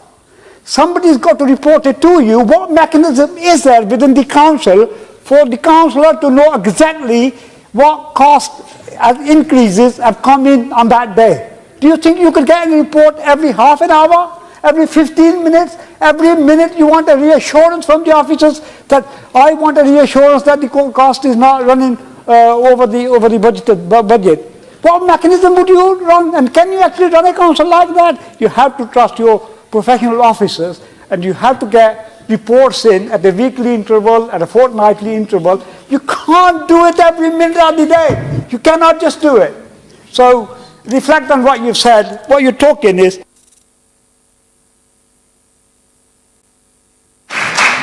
Thank you, Councillor Hussain. That seems to be it. We'll move to a... No? Did you sorry, Councillor. Sorry, just to ask a question really, is that, you know, I appreciate what you're saying about not being able to micromanage, but we are there to scrutinise, we are there to ask questions. We meet regularly with our officers, with the individual project managers and everything on a weekly basis. Now, we're able to do that because we're in the office every day. You may not have been able to fit that in on a Wednesday afternoon, but we have been doing that very regularly and every week. And I think from my point of view, this isn't the first time that the A52 project needed a bailout. This is the second time. And if you didn't think from the first time that there might be some problems and you didn't keep a track on it, then I think there's still some questions to be answered. Thank you. Thank you, Councillor Ralston. Right. Sorry. Oh, yes. Do you want... Sorry, Councillor Elder, do you wish to sum up? Thank you, Mr Mayor. To be brief, so Councillor Holmes said that there needed to be a robust and thorough investigation, and we absolutely agree with that, and that was what our original motion was about, which has now been completely destroyed. And I think Councillor Poulter summed it up when we talked about an internal independent investigation, which is in itself a bit of an oxymoron, to be honest. But then Councillor Poulter said that the internal audit were independent to a degree. And I think I'll leave it there because they're saying it's an independent investigation, but the Leader of Council has clearly stated tonight that that internal audit process is not completely independent, and therefore we should be taking this out to an independent investigation. Thank you, Mr Mayor. Thank you. Right, I'm now going to move to the vote on the amendment. On the motion, sorry, on the motion. Have we had the amendment? Oh, yes, that's right. Sorry. On the motion as amended, yes, sorry. All those in favour, please show. It's been a long night. All those against, please show. Yeah.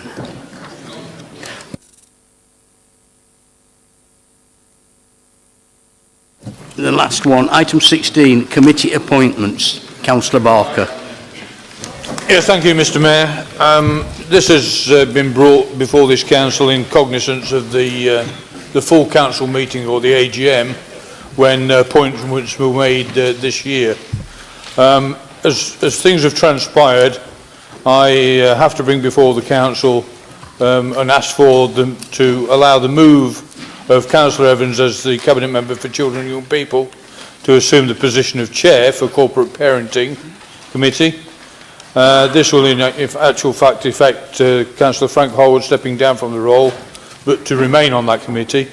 And secondly, to ensure the committee place will be taken by Ross McChrystal and secondly also to move a variation of the membership of the Personnel Committee with Councillor John Keith replacing Councillor Sean Marshall. I move those two amendments, please, Mr Mayor. Move to the vote then. All those in favour? All those, anybody against? Thank you, Councillor Bayliss.